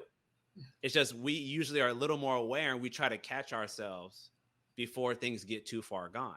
But it doesn't mean that we don't, of course, have to practice the things that we advise and guide other people through and are going to experience significant challenge because emotions, number one, by definition, are illogical. So they're going to challenge all the cognitive and all the grad school and education. They're going to challenge everything that we know anyway, because that's going to take over our brain. And we really have to catch ourselves. That's where good coping skills, need to come into play. So, man, the way you two brought that together, I think so many people I can just imagine will resonate, Isaiah, with the story that you shared, and Travis, the way you added to it for if you're on the other side, because the perception of therapists might be, because I've heard it, oh, you guys look polished, you got it together.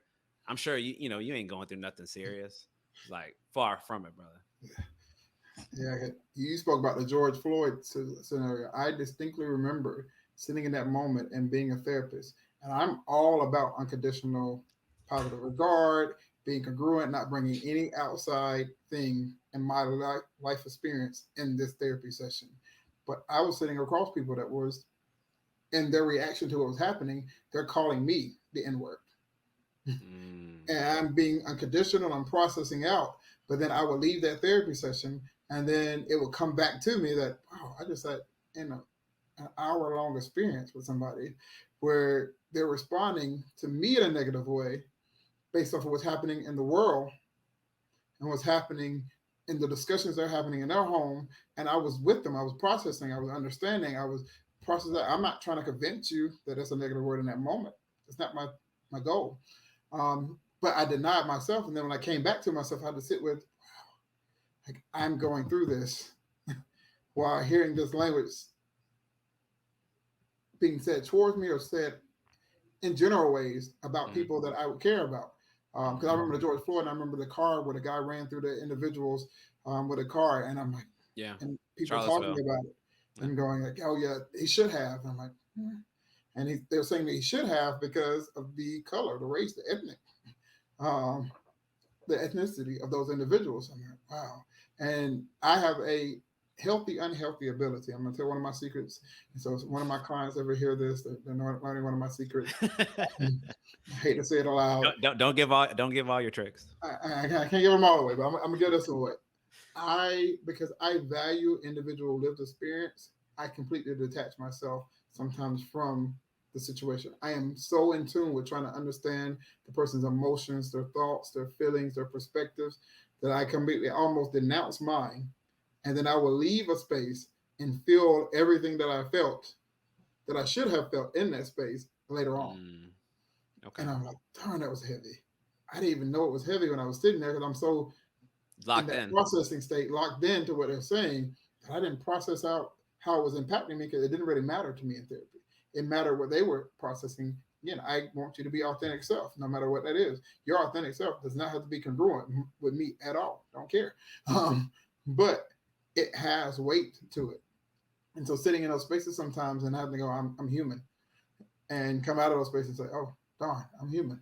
Like that was deep. And having to process out with supervisor or my own, I am always, they said in our counseling program, I believe it to this day, good therapists get therapy. They process their own emotions, their own feelings, their own thoughts, or they get, at least minimally get supervision from another person outside themselves. And I believe in that because I've been in moments where I'm like, darn, that week was heavy. And we're talking about George Floyd, and I'm a black man amongst colleagues that are not from my background, that I'm not having this conversation with. Some of them I am, some of them not. Also processing out with other individuals about what's happening, and also having to deal with how I feel while avoiding how I feel in certain spaces. Right. And I spend more time in that space than I spend in my own personal space because I was busy during that period of time. I was busy surviving COVID and what was happening in the global community. Heard. So it's crazy. We know those are bigger challenges too. I mean, that time, we were in the early stages of lockdowns on top of that. So you have those two issues coalescing at the same time. It's just like, man, this is a lot for anybody to deal with. And I like that you touched on that because I felt a lot of that too. That's also why that's why it was a question and why it was so important to me, because sort of the light bulb went off for me to pay more attention to the community, and seeing how much of them were almost had the light bulb moment go off and realize, oh, I've been hurting a long time. I need to talk to somebody. And then being very much full of like rage and anger and concern for what we were seeing, because obviously like Mr. Floyd was just like the beginning of it, right? We saw other people who also followed afterwards. And I think it brings up a lot, when you have to witness that. I mean, I'm pretty sure we would call that vicarious trauma that you're witnessing. I mean, for those that watch that video, and I think it's a lot for any one person to sit with. And so, but what I would say, because I am pretty good at reframing, I do believe a lot in trying to find silver linings in things. Because I don't know if I'd be here today if I didn't find a way to get good at that since I was very young. I was very happy with what I saw from the community. Number one, with men, but two, Black people as a whole. I saw the conversation start to shift, right? So like I started watching like celebrities, personalities on like the radio, stuff like that. People were talking, like I was usually talk about like Charlemagne on the Breakfast Club. You started seeing different people talk about their own experience, going to therapy regularly, writing books about it, encouraging other brothers and sisters to go do it. And I don't remember in my lifetime, I'm 35, I don't remember hearing a lot about that since I was a child. And that to me was like, even though it was so despicable to see, I was like, man, afterwards, what if that was a pivotal turning point in our history as a society, and then more importantly in our cultural community, to finally go and address a lot of that hurt and that pain that we historically don't. I don't know if you would agree, Trav. I don't know, Isaiah, if you felt anything like that for yourself. I think the national attention that it received was impactful and significant.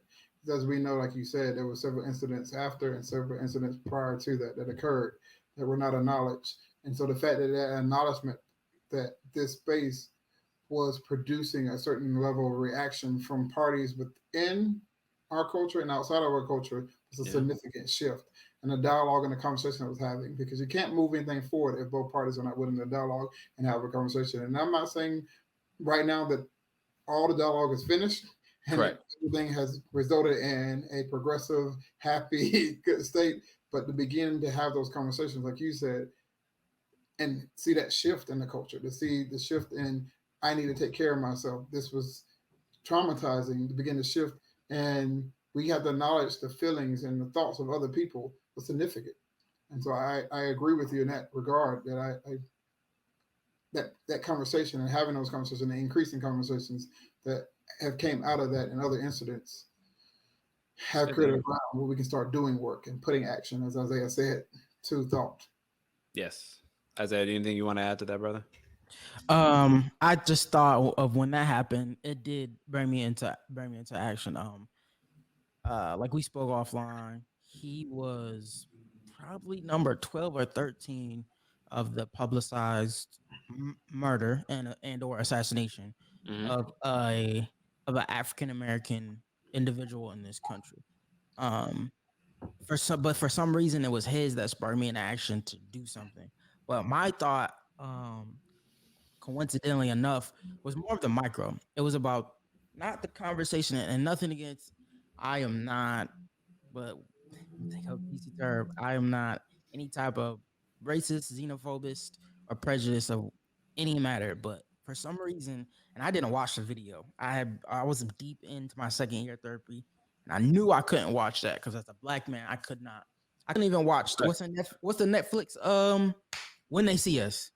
Oh yeah. Episode 2, I threw that away because I was way too close to home and I had too much of palpitations.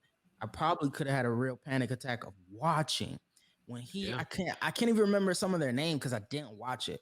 But that video of when he's in a classroom being interrogated, I could not the because the body can't really differentiate between what's happening in Correct. a certain moment or what's real. So I don't want my body to get used to that type of blood rush and palpitation. Right. But when George Floyd happened, I had to spring into action for some reason. And so I decided to focus on the micro. And I thought about the person to person interaction between black men versus what what's going on Twitter, what's going on Facebook. Yes, did I interact with them? Yes. Did I speak to some people outside of my race who weren't my specific demographic? Yes. But when I saw that moment, I was like, there has to be, not has to be something, but there's something with us. There's something particular with the demographic of being black and being a natural born male, that why does this keep happening? Mhm. And so I started to have those conversations more with black men. And to, like you said, the conversation is happening more with us, and we're having more different conversations also. Not Yes. just the police brutality. Like, we're starting to talk about way more stuff in the locker room, in the barbershop, so to speak, about other things. We're starting Yes. to talk about actual things of gender, things of sexual fluidity, things of consent. We're actually hearing men talk about consent. I'm not bashing a black man, no way, but I have been this in this shell my entire life. And I've been in black around black women my entire life. And I'm not to say the conversation is always coercion or whatever, but we've never sit and asked the homie, hey, bro, you asked that outside? Did you ask that with her? Did you ask for her consent? Legitimately, before George Floyd happened, I never heard a black man ask another black man, did you ask for consent? Hmm. Now that's happening in most of my group chats and most of especially with millennials, it's happening. And so that was, you're right. He is the catalyst. And I don't know why we have to have martyrs. I mean, I would much rather that black man be alive and like the other 13. Correct. Why we have to have martyrs is one of the saddest things on planet Earth. But things are getting better for our community, but between amongst us. So I do believe in the silver lining. Man, I couldn't agree with you more, man. I do wish that they could all still be here and that those circumstances wouldn't, I wouldn't even say feel necessary, because I don't think they were necessary, but I do believe that they were catalysts to get a lot of us to, because it had to be so, it kind of, I forgot who I was talking to, but we were having the conversation, somehow came to civil rights, and it was kind of like that was our Dr. King moment. That's kind of what the conclusion that we came to. Something like on the Evan Pettis Bridge, like that thing that was so heinous that people had to watch, right? That Dr. King was like, Mm, I need them to see it so that they can be outraged and say this is not acceptable, right? Mhm. And mm-hmm. for those of us that did watch it, I forced myself to. I wasn't comfortable at all, but I made myself watch it because I needed that. I'm very visual. I needed that to be burned in my brain so that I would never forget.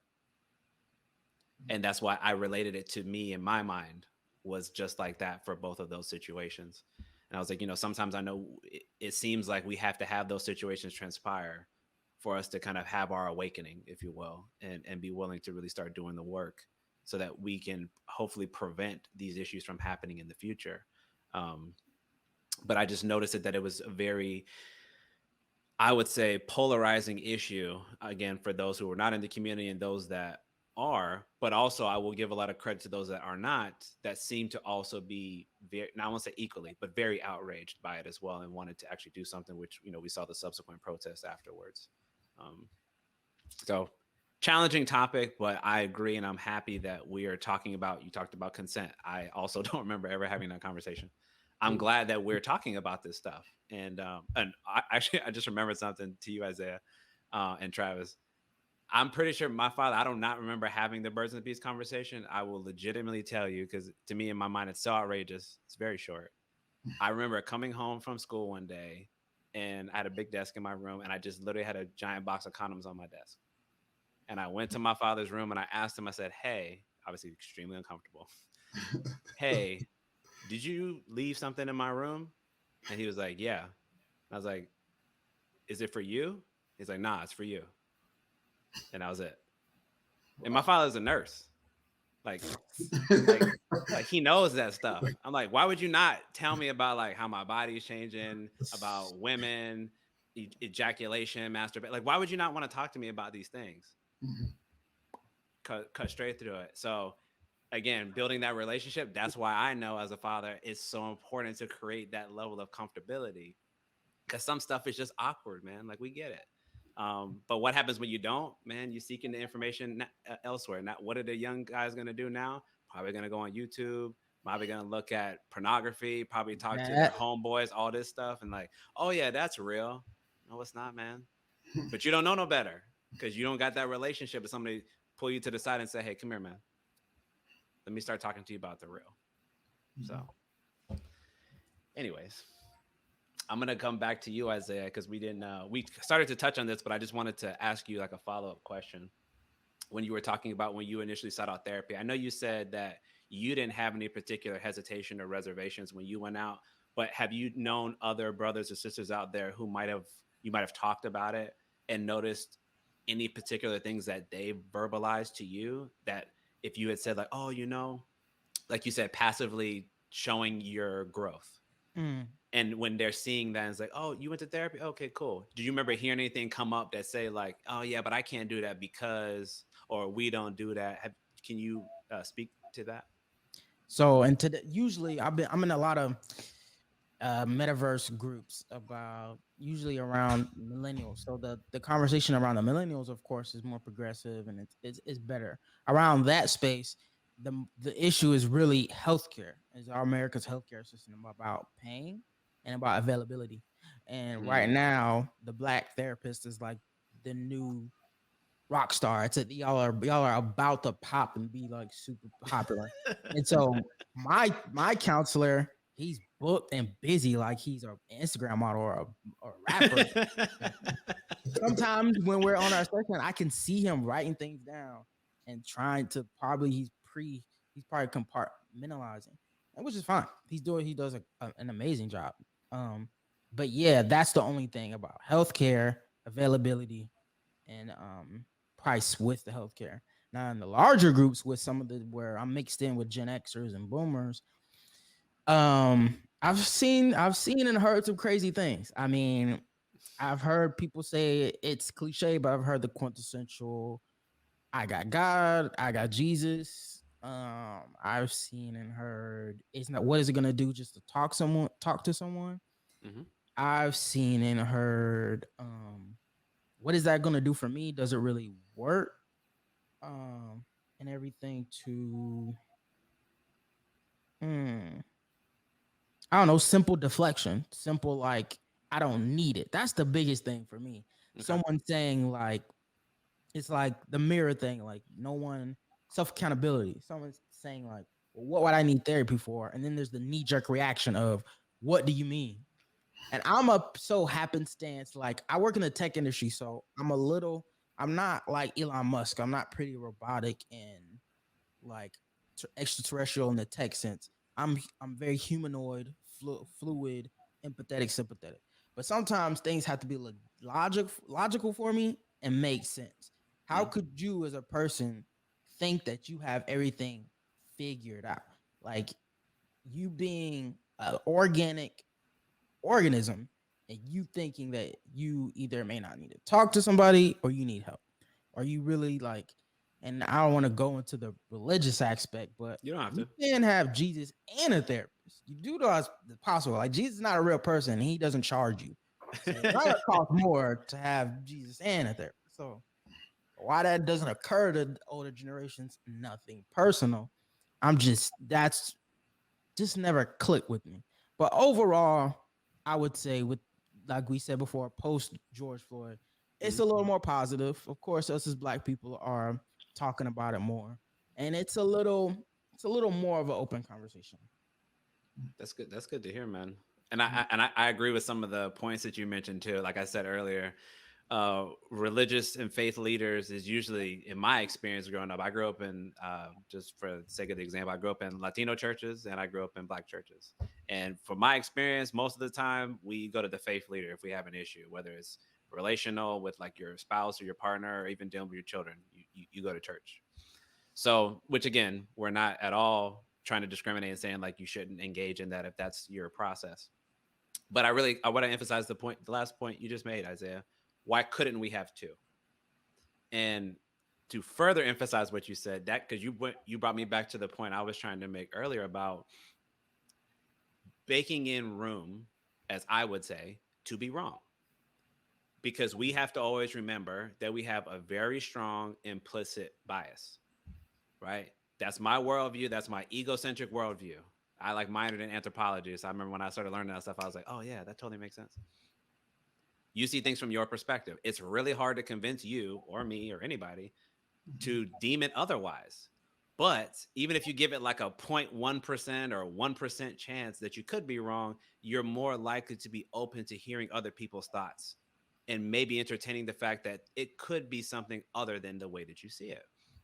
But it's very hard because you have to have a lot of awareness and you have to really consciously focus on that. But to your point, though, if I'm aware enough and I'm putting in that effort and I'm maybe going and seeking out doing my therapy, it will be easier for me over time to refine that skill. But I'm hopeful that because so many of us are starting to, let's say, positively associate engaging in therapy, no longer, I don't know if you guys would say this, but maybe no longer only hearing like, oh, you're crazy as the knee jerk reaction when you say therapy. It's like, oh, you talk to somebody, you got some stuff going on, good for you. Like I would hope for that becomes the way our responses are in general. Not you're flawed, you're broken, it's always going to be like that. Again, the other deflections you mentioned, what is it going to benefit? Talking to them ain't going to fix anything. Well, number one, we don't fix you. Number one, you help fix yourself. We help you. We, as Travis said, we're along for the ride. We're a guide. We can be an advisor. We are there to try to understand your perspective. Again, the bias is strong. I need to understand what your bias tells you about the world that you encounter every day. But you got to be willing to give some breathing room to consider an alternative viewpoint. I don't know if you want to add anything to that, Travis. I think y'all did phenomenal. It would just be extra noise if I added something. I don't believe in extra noise, sir, but okay.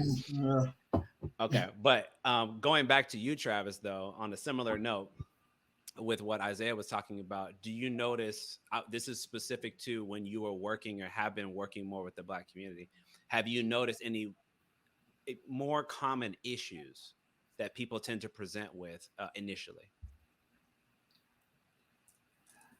It's weird because I've been having dialogue about this because I am so anti-Black people or monolithic, and that this is just we all deal and struggle with the same thing. That Correct. my mind always goes in that direction. And people like common. I'm like, yeah, let's move away from talking about common to let's talk about the individual. But I think in looking at the population I work with now, so I'm going to base off the population I work with now. I'm currently working at an institution, as I said. I'm now serving as the advisor of a living learning community that was established by me and two other individuals, and it's a Black male initiative, working with younger Black males and helping with identity formation and helping them recognize their true sense of self and how it relates to the world around them in a chaotic world. I always say now, they're more distracted than I ever was as a child. The social media area, with accessibility to certain information, certain knowledge, those things, their level of distraction increased. I'm not going to age myself. I'm going to age myself. My first cell phone was a Nokia, the one with the buttons. Oh, I remember those. Yeah, I remember those. The ones that are like that big. I remember. Yeah, solid one. I wasn't that distracted by pictures on that phone. I couldn't get pictures on that phone. And to send a text message out, you hit the buttons multiple times to get that one letter for that word. Sending the K's. Yeah. Okay. Keep hitting it. I'm getting there. I'm going to respond back quickly as I can. But now you have the ability to text instantly. That instant response, that instant satisfaction, the instant gratification. Mm-hmm. You have the instant ability to see a person, to engage and to gather information and gather knowledge. Like I love Google. Google has saved my life many of the time. But I also love the fact that I had to go through a thesaurus. When I tell people, what is a thesaurus? Like, Trevor, what are you talking about? I'm like, that's a book that had words in it like a dictionary, but it's not a dictionary. But take the time to actually do the work and research and build a level of conversation that they don't have to do now. And so I'm finding myself teaching them how to cope through the distractions. Like, let's recognize you're very much distracted. Let's recognize we're no longer just focusing on father issues. I know we're talking about father issues, but now we're more or less focusing on how do we allow you to develop goals, obtain goals, and work through those goals. Let's talk about strategic planning. Let's talk about building and networking. And so I think specific to the population I work with now, it's about, as I mentioned to you, RJ, when we were talking off off camera is about exposure. I'm talking about Hmm. exposure so much. Now there's things that you don't know that if you would have known, you would make vastly different decisions.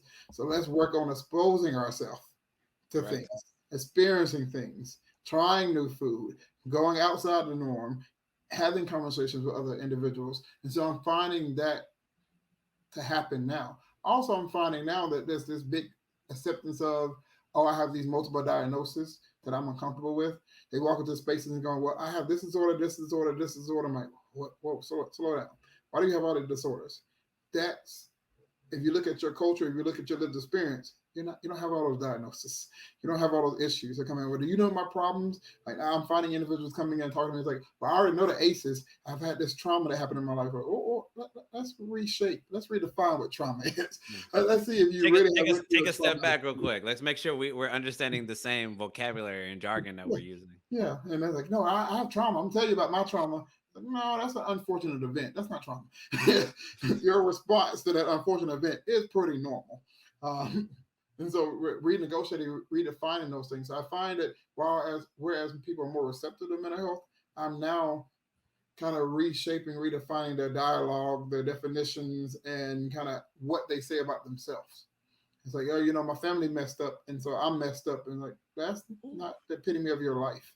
Just because your family, you come from a certain family background, it does not necessarily define the fullness of who you are. Let's explore Correct. other sides of you that may can account for some of those negative situations. So that's what I think I'm experiencing as a professional now is navigating resources now, navigating exposure, navigating experience, navigating how to redefine some of the definitions that they have taken hold of, and the people Yeah. more receptive to mental health, and kind of renegotiating this idea of self-diagnosis. Like I clinically, I don't like it. Like don't come in here with a list and go, I think I'm all these things. Like, let's talk to the individual first before we Hmm. go through your list of all these problems you have. Let's meet you. And Yes. so navigating that a little bit more is something I am being aware of. But for me, the two populations I worked in is all about resources and exposure. What you don't 100%, know will man. hurt you. Yes. Ignorant is not bliss. I don't care what the No. world say, it has an impact. No, it Those does. things It I no, experience. it does, man, and I appreciate you sharing that. And I'm big on the exposure aspect as well.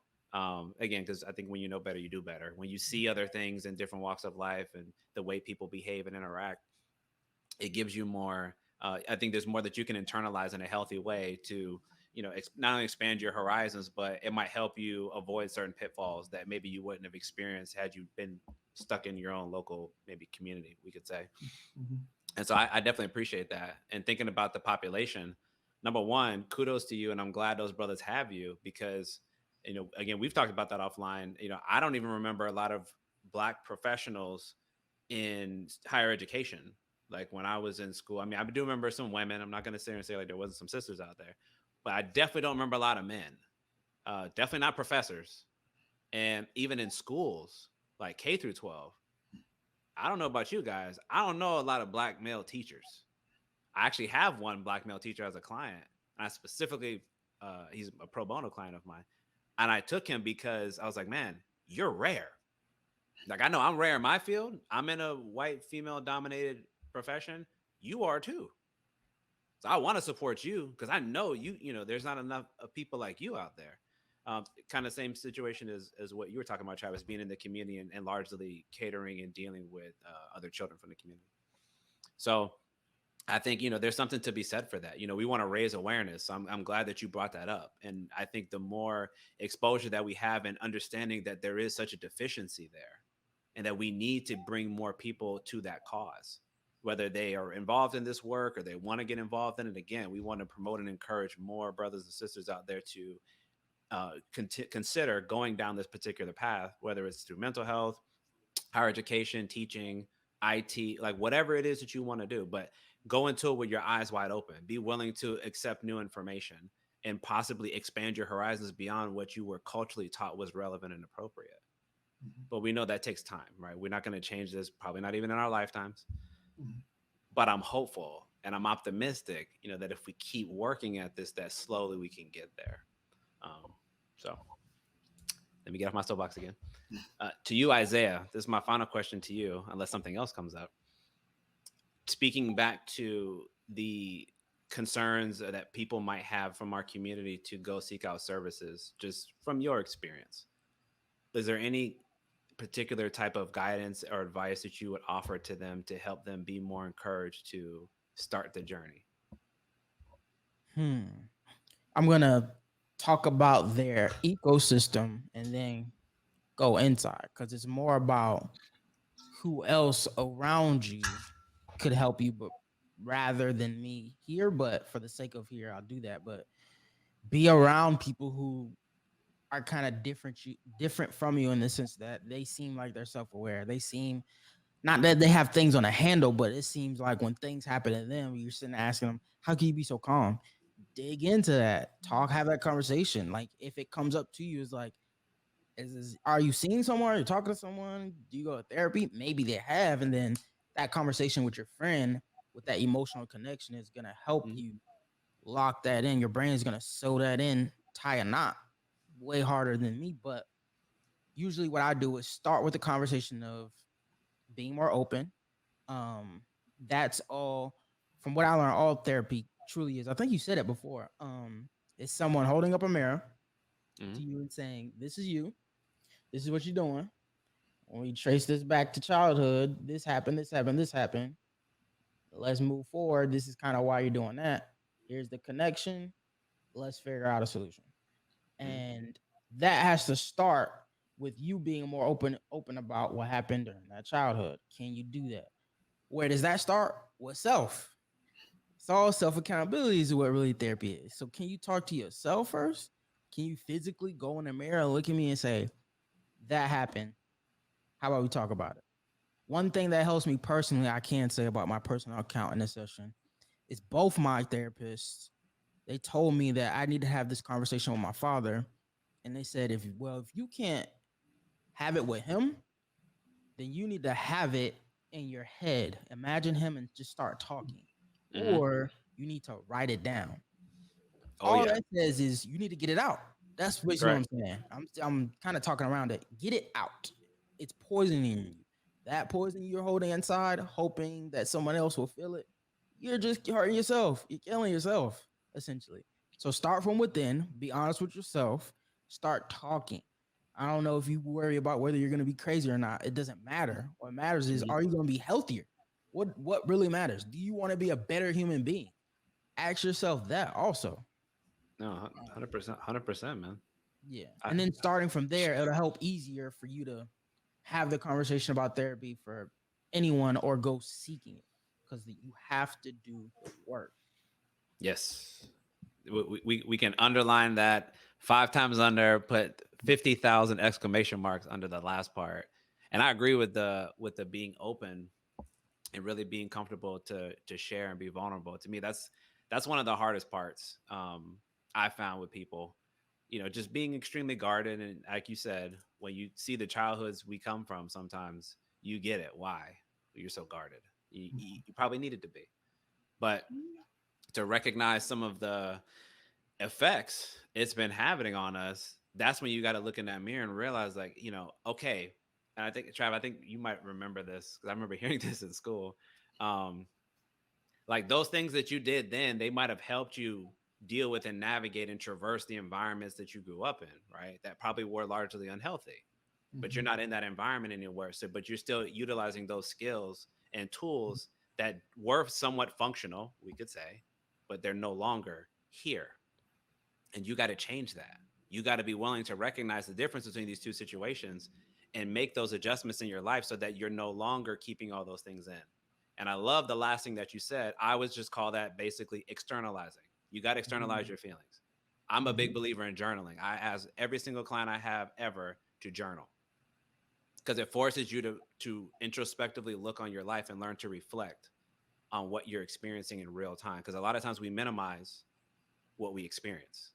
Mhm. Be like, oh, it wasn't that bad, or I was really pissed off that day. But then I'm thinking about it 5 days later, and of course, the level of intensity emotionally is minuscule. No, I need you to capture it in that moment. I want to talk about what happened then and how intense it was for you, so we can try to draw the connection and connect those dots. what did it mean? But if we're not capturing those snapshots, it can be relatively difficult to do that, particularly, if you're meeting even in like a weekly frequency, it can Mhm. be difficult to be able to capture that. So yes, getting it outside of you, however you need to do that. Talk to yourself. I have some people, do a voice memo. You can record Yeah. yourself, however you need to do it, but talk it out. And one other thing I wanted to touch that you said, Isaiah, because I personally had to do this, full transparency. I had to role play talking to my father in therapy because like, we weren't talking. And I remember my therapist had me, it was two chairs. She prefaced me before, like 2 sessions prior. She's like, but we're going to do this because you need to. She set up the two chairs. I had to sit in the one chair. That was me being my dad. And I sat in my chair and that was me being me. She's like, you know him pretty well, right? So say what he would say to you. And I just, tore myself down and beat myself up because that was my lived experience. And as uncomfortable and emotionally draining as that was, I genuinely felt better afterwards, even not communicating with that person because I was finally letting all that stuff out and not allowing it to just keep choking me from the inside. So Mhm. I really love that part that you mentioned. And I hope anybody that might be experiencing that, even if you don't talk to somebody immediately, at least consider finding a way to get it outside of you. That's a great first step. I don't know if you want to add anything to that, Travis. No, I agree wholeheartedly. Is I always, if I ever get on a soapbox, it'll be about journaling because that's something that I'm passionate about too. I think every therapist says journal. But I always, when I talk about it, I always talk about journaling is not just writing something down. Mm-hmm. If you write music, you are journaling. If you do poetry, you can journal through poetry. Journaling Mm-hmm. can be affirmations that you put on your wall and that you're reciting over and over again. Journaling is not just documenting through, hey, on July the 16th, I woke up. I had a great day. It's not just that. It's just getting Right. out your feelings and expressing those thoughts and getting them outside of you. When people ask me what's the magic of therapy, I'm like, the magic of therapy is having a safe environment for you to be authentically you and to say it without any thought around the consequences, the feelings, anything associated with what you're saying. To be Mm-hmm. amongst another human being and the power of just saying, I'm going to say this and I don't have to worry about consequences. I don't have to navigate your feelings. I don't have to navigate your perspective on it. I'm just going to say it, and I can sit in it, and we can sit in it together. It's powerful. If you, like Yeah. you said, like both of you guys said, if you can't do that, find another way to do it. If that is, using your phone and voice memoing, as you said, or utilizing other resources, but getting it out is powerful. That's the crucial part of it. Releasing it, letting it go, and being able to look at it outside of yourself is always helpful because you have to look at it outside of yourself sometimes. It's hard when we're in these bodies to perceive it in a healthy way. But if I can take it outside of me and go, oh, this is what this looks like.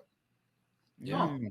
I can give advice to it now. I can speak to it. Correct. Correct, So, man. See, and there you go. That's exactly the conclusion. Most of my clients, that's when they get shocked.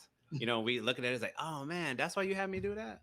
Like, yeah, because number one, I got to say this last little thing on journaling because this is my soapbox, and I'm very proud to say it. None of us are mind readers.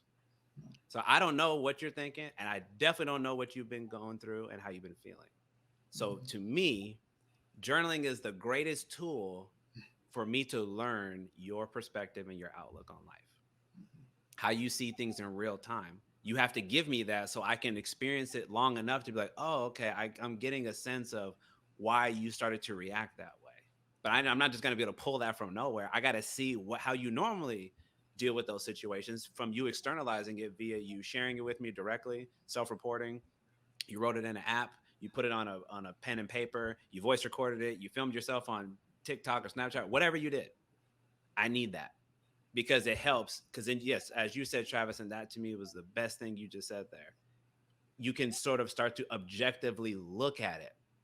Oh, I had this. Okay, so these bubble of emotions happen in this particular situation. What would I tell that person? Maybe I have some good insight, and then say, "Hey, but that was you. You thought of that thing. So now take the same guidance you just gave to that person. Now do it, and you fixed your issue, right?" So To me, that's the power of doing that. So I don't know if every therapist does that, but to me it is a standard practice. Like if you work with me, you got to do it. You have to do it. And I hope that more people, even if you're not working with a therapist right now or any professional, to please consider doing that, because it might help you just gain awareness introspectively into some of the things that you might be dealing with, because it would allow you to, what I would say, stand beside yourself and start to consider another viewpoint. So journaling, we big up that. 100%. And then finally for you, Travis, since you've been gracious enough to talk a lot about the experiences that you've had and the different communities that you serve, I just wanted to also ask you, like, what are some of your thoughts about the future in the field for you, and what are some of the things maybe you want to continue to work on and address as you gain more experience? Um, I think the future of the field, we always talk about it. The research that around providing treatment was not shaped by individuals that not, a lot of it wasn't shaped by individuals that look like me or come from a particular background that may we have a lot of research on multicultural therapy, multicultural techniques, and those things. So I'm not saying it's not there and available, but I think they begin to think about adding to the current knowledge. It's important. There's some shifts that I've made professionally, and I shared this with RJ previously, that I was never a self-disclosure therapist. I was always about it's about you. So I'm not gonna say anything about myself in this treatment. Like I was to the point where I'm like, you can have pictures up of me. You have like pictures related to me. I'm a superhero guy, so I would have like superhero pictures in the room because I want you to know I'm a human being. But anything personal, I don't want to add it to the space for you to take it in consideration when we're processing things out. And so I Mm. was it was difficult for me to transition to self-disclosure. But now I'm learning and not now learning, but I've learned throughout my experience that the significance and importance of self-disclosure within the communities that I work in, that having a good connection with that person and being able to know when to input information that's relevant to the situation that will unlock a level of accountability for that other person, the significance of that, and talking about how culturally it's significant. And when I'm working with young males, how they're going, I need more than just a therapist. I need a mentor. I need a big brother. I need all these things. And so shifting some of that conversation away from some of the traditional forms of treatment to how Hmm. do we engage people currently where they are. Maybe the research needs to be reevaluated. Maybe it needs to be extended. Maybe people within our position needs to go out and need to go out and do that additional research to be able to add to the field of knowledge that we have now. And so when I look at where things are going, I'm hoping to add to that field of knowledge. I'm hoping to work more closely with African American males. I'm hoping to be able to deal with some of the issues that they have faced and be able to particularly work from I think me and RJ talked about this before. Beginning of my career wasn't necessarily my focus. I just want to work with trauma. And now I want to Right. work with African male trauma. And so Right. I want to work more readily in the population to which I ascribe to. Yes. And Yes. that's something that I have grown passionate in, and me self-actualizing, me forming my identity, helping other individuals do so. And so I think that's something to look into. I hated being the guy because you're black. You have to talk about black issues. Right. I don't want to always raise with you know the black issues. What if I don't? What if I don't receive the knowledge? I'm not Right. an expert just because I'm in the skin Right. only. I may have some knowledge, but I'm not an expert on everything. And so now Correct. I'm okay with being that guy now. You see a black male, hey Travis, sure, bet I'm here. I know they need it, and I know the significance of me being in this space. And so I'm no longer resistant to it in the same way. And I think having other professionals be less resistant to serving their demographics, Yes. not because we're trying to fight the standard of you're black, you know the black issues, but because the necessity of having a person representation, a person in that space with you. I think being more receptive to that and talking about that is essential to moving our field forward. Yes, man. Absolutely. Preach on. And I would add to that, because I love the self disclosure part, and I told you I'm very much that always felt like, I don't know how your experience has been, Isaiah, with your therapist, but I didn't grow up like that. And in school, they don't teach us like that. They teach us to be very guarded, and you're not really supposed to share much about yourself, because the really, the client is the focus, which I agree. But I told Travis that, like, that never gelled with me, because I feel like it's missing a great opportunity to develop rapport with that person, so that they can see that you're a real person, that you go through hardship and you go through difficulties as well. And I want to add to something you said, Travis, because I had this conversation actually recently with some clients and some colleagues. So you talk about meeting people where they are, right? So working with a young teen, I'll just paint a picture of an example. Hip hop. So I'm big into the different layers to that and the different artists out there. And sometimes, like for example, if I have, let's say, a young man who doesn't know a lot of the feeling words to describe how he's feeling, but he knows certain tracks that he vibes with, bring it into the session. Like let me learn based on what they're talking about to help formulate maybe a better conception of what it is that you might be dealing with at that moment in time. And recently, which I was very happy with, I don't know if you guys have heard it, but I'll bring it up because I had both colleagues and some clients bring it up, was like Kendrick Lamar's new album. And we were talking about it. And I was like, man, that's a great opportunity to connect with people who may appreciate that body of work and also the topics that were being raised, because I certainly connected and resonated with a lot of it. And I like that I can do that because they're like, oh, yeah, you're older than me, but you listen to some of the similar things that I do. And even the stuff I'm not familiar with because they're younger than me, I'm still trying to gather that information because I think it can be culturally relevant and appropriate and help bring those walls down just a little bit more. They're like, oh, okay, yeah, you really are similar to me. Like, that's cool. I appreciate that you don't dismiss it like, oh, it's not traditional or it's not old school. So like you don't rock with it. Because we know there's meanings, there's value if you dig a little deeper. And I always want to appreciate that. So I love that part of meeting people where they are. Sometimes when I'm working with a younger person and they don't know those words, I might ask them to bring in that music or that art or that poetry or whatever it is that speaks to them to help them develop the words to really speak truth to power about what it is that they're experiencing.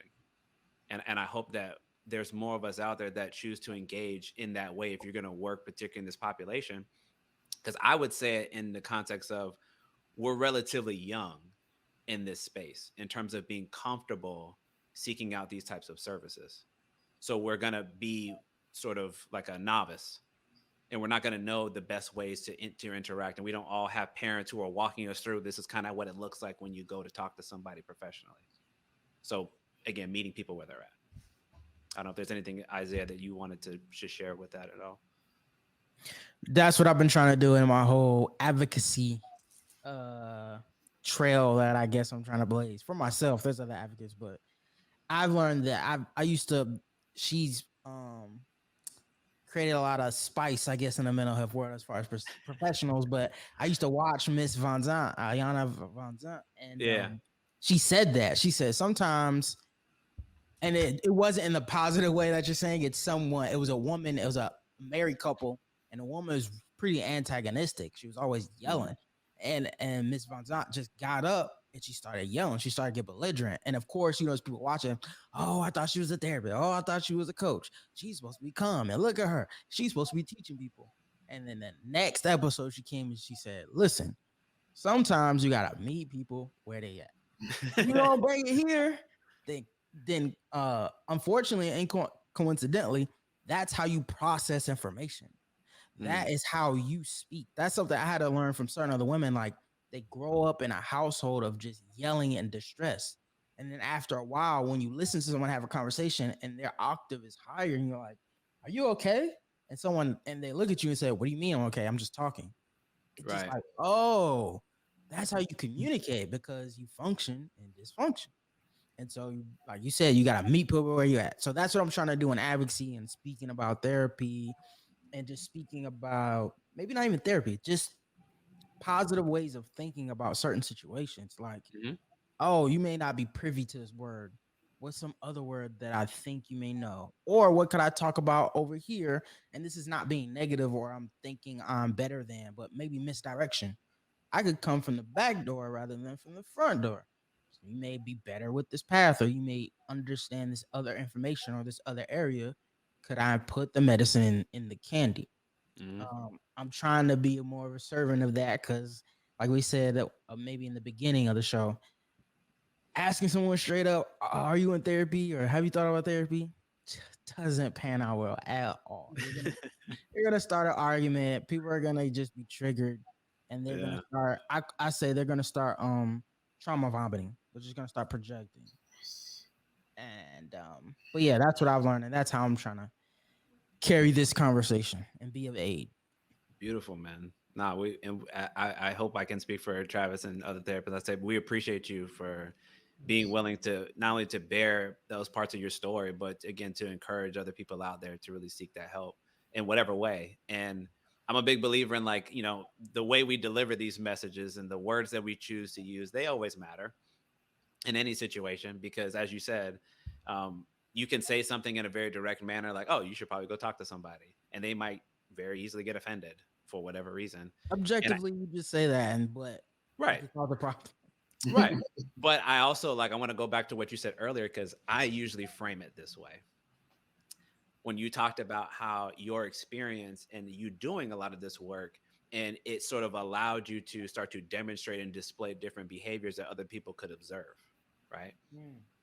I think of it, I liken it to if I was wildly overweight and then I started losing weight, and then you saw me and you remembered me when I was overweight, you're like, Yeah. whoa, you're doing something different. What's changed? I got a nutritionist. I started eating differently. I started working out more regularly, things like that.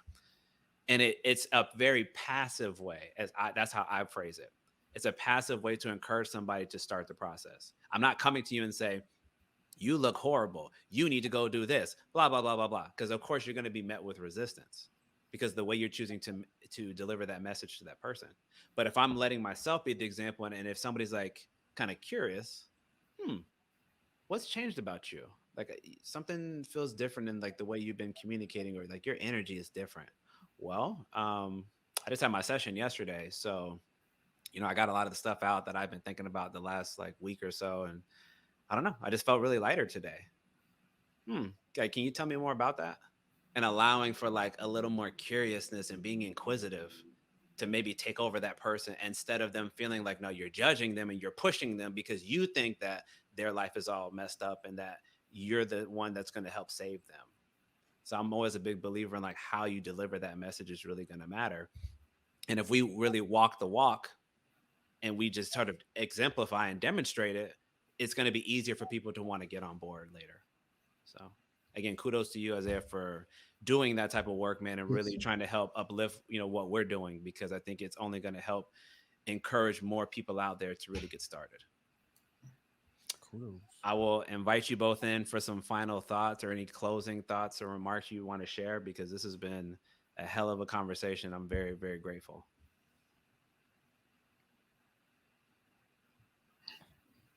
Anybody? Gesturing, you go first. Don't all go at once. um, One, as RJ said, I just want to honor you being very open and expressive, Isaiah, because for me, that's always a big deal. I genuinely appreciate when people are able to share their experiences and their stories with a mass amount of people, even with just one person. So for me, I honor that space. Definitely, RJ, I thank you for giving us this platform Yes, to sir. be able to have this dialogue and have this conversation. And so I honor just the ability to be able to dialogue and to be able to share this information or discuss these things openly in this way. And I think my closing thoughts have been said. Ultimately, self actualization and healing are a journey. It's better to start the journey now than to start the journey 20 years from now Mm-hmm. and then have to go back and look back at it and say, wow, I could have done this.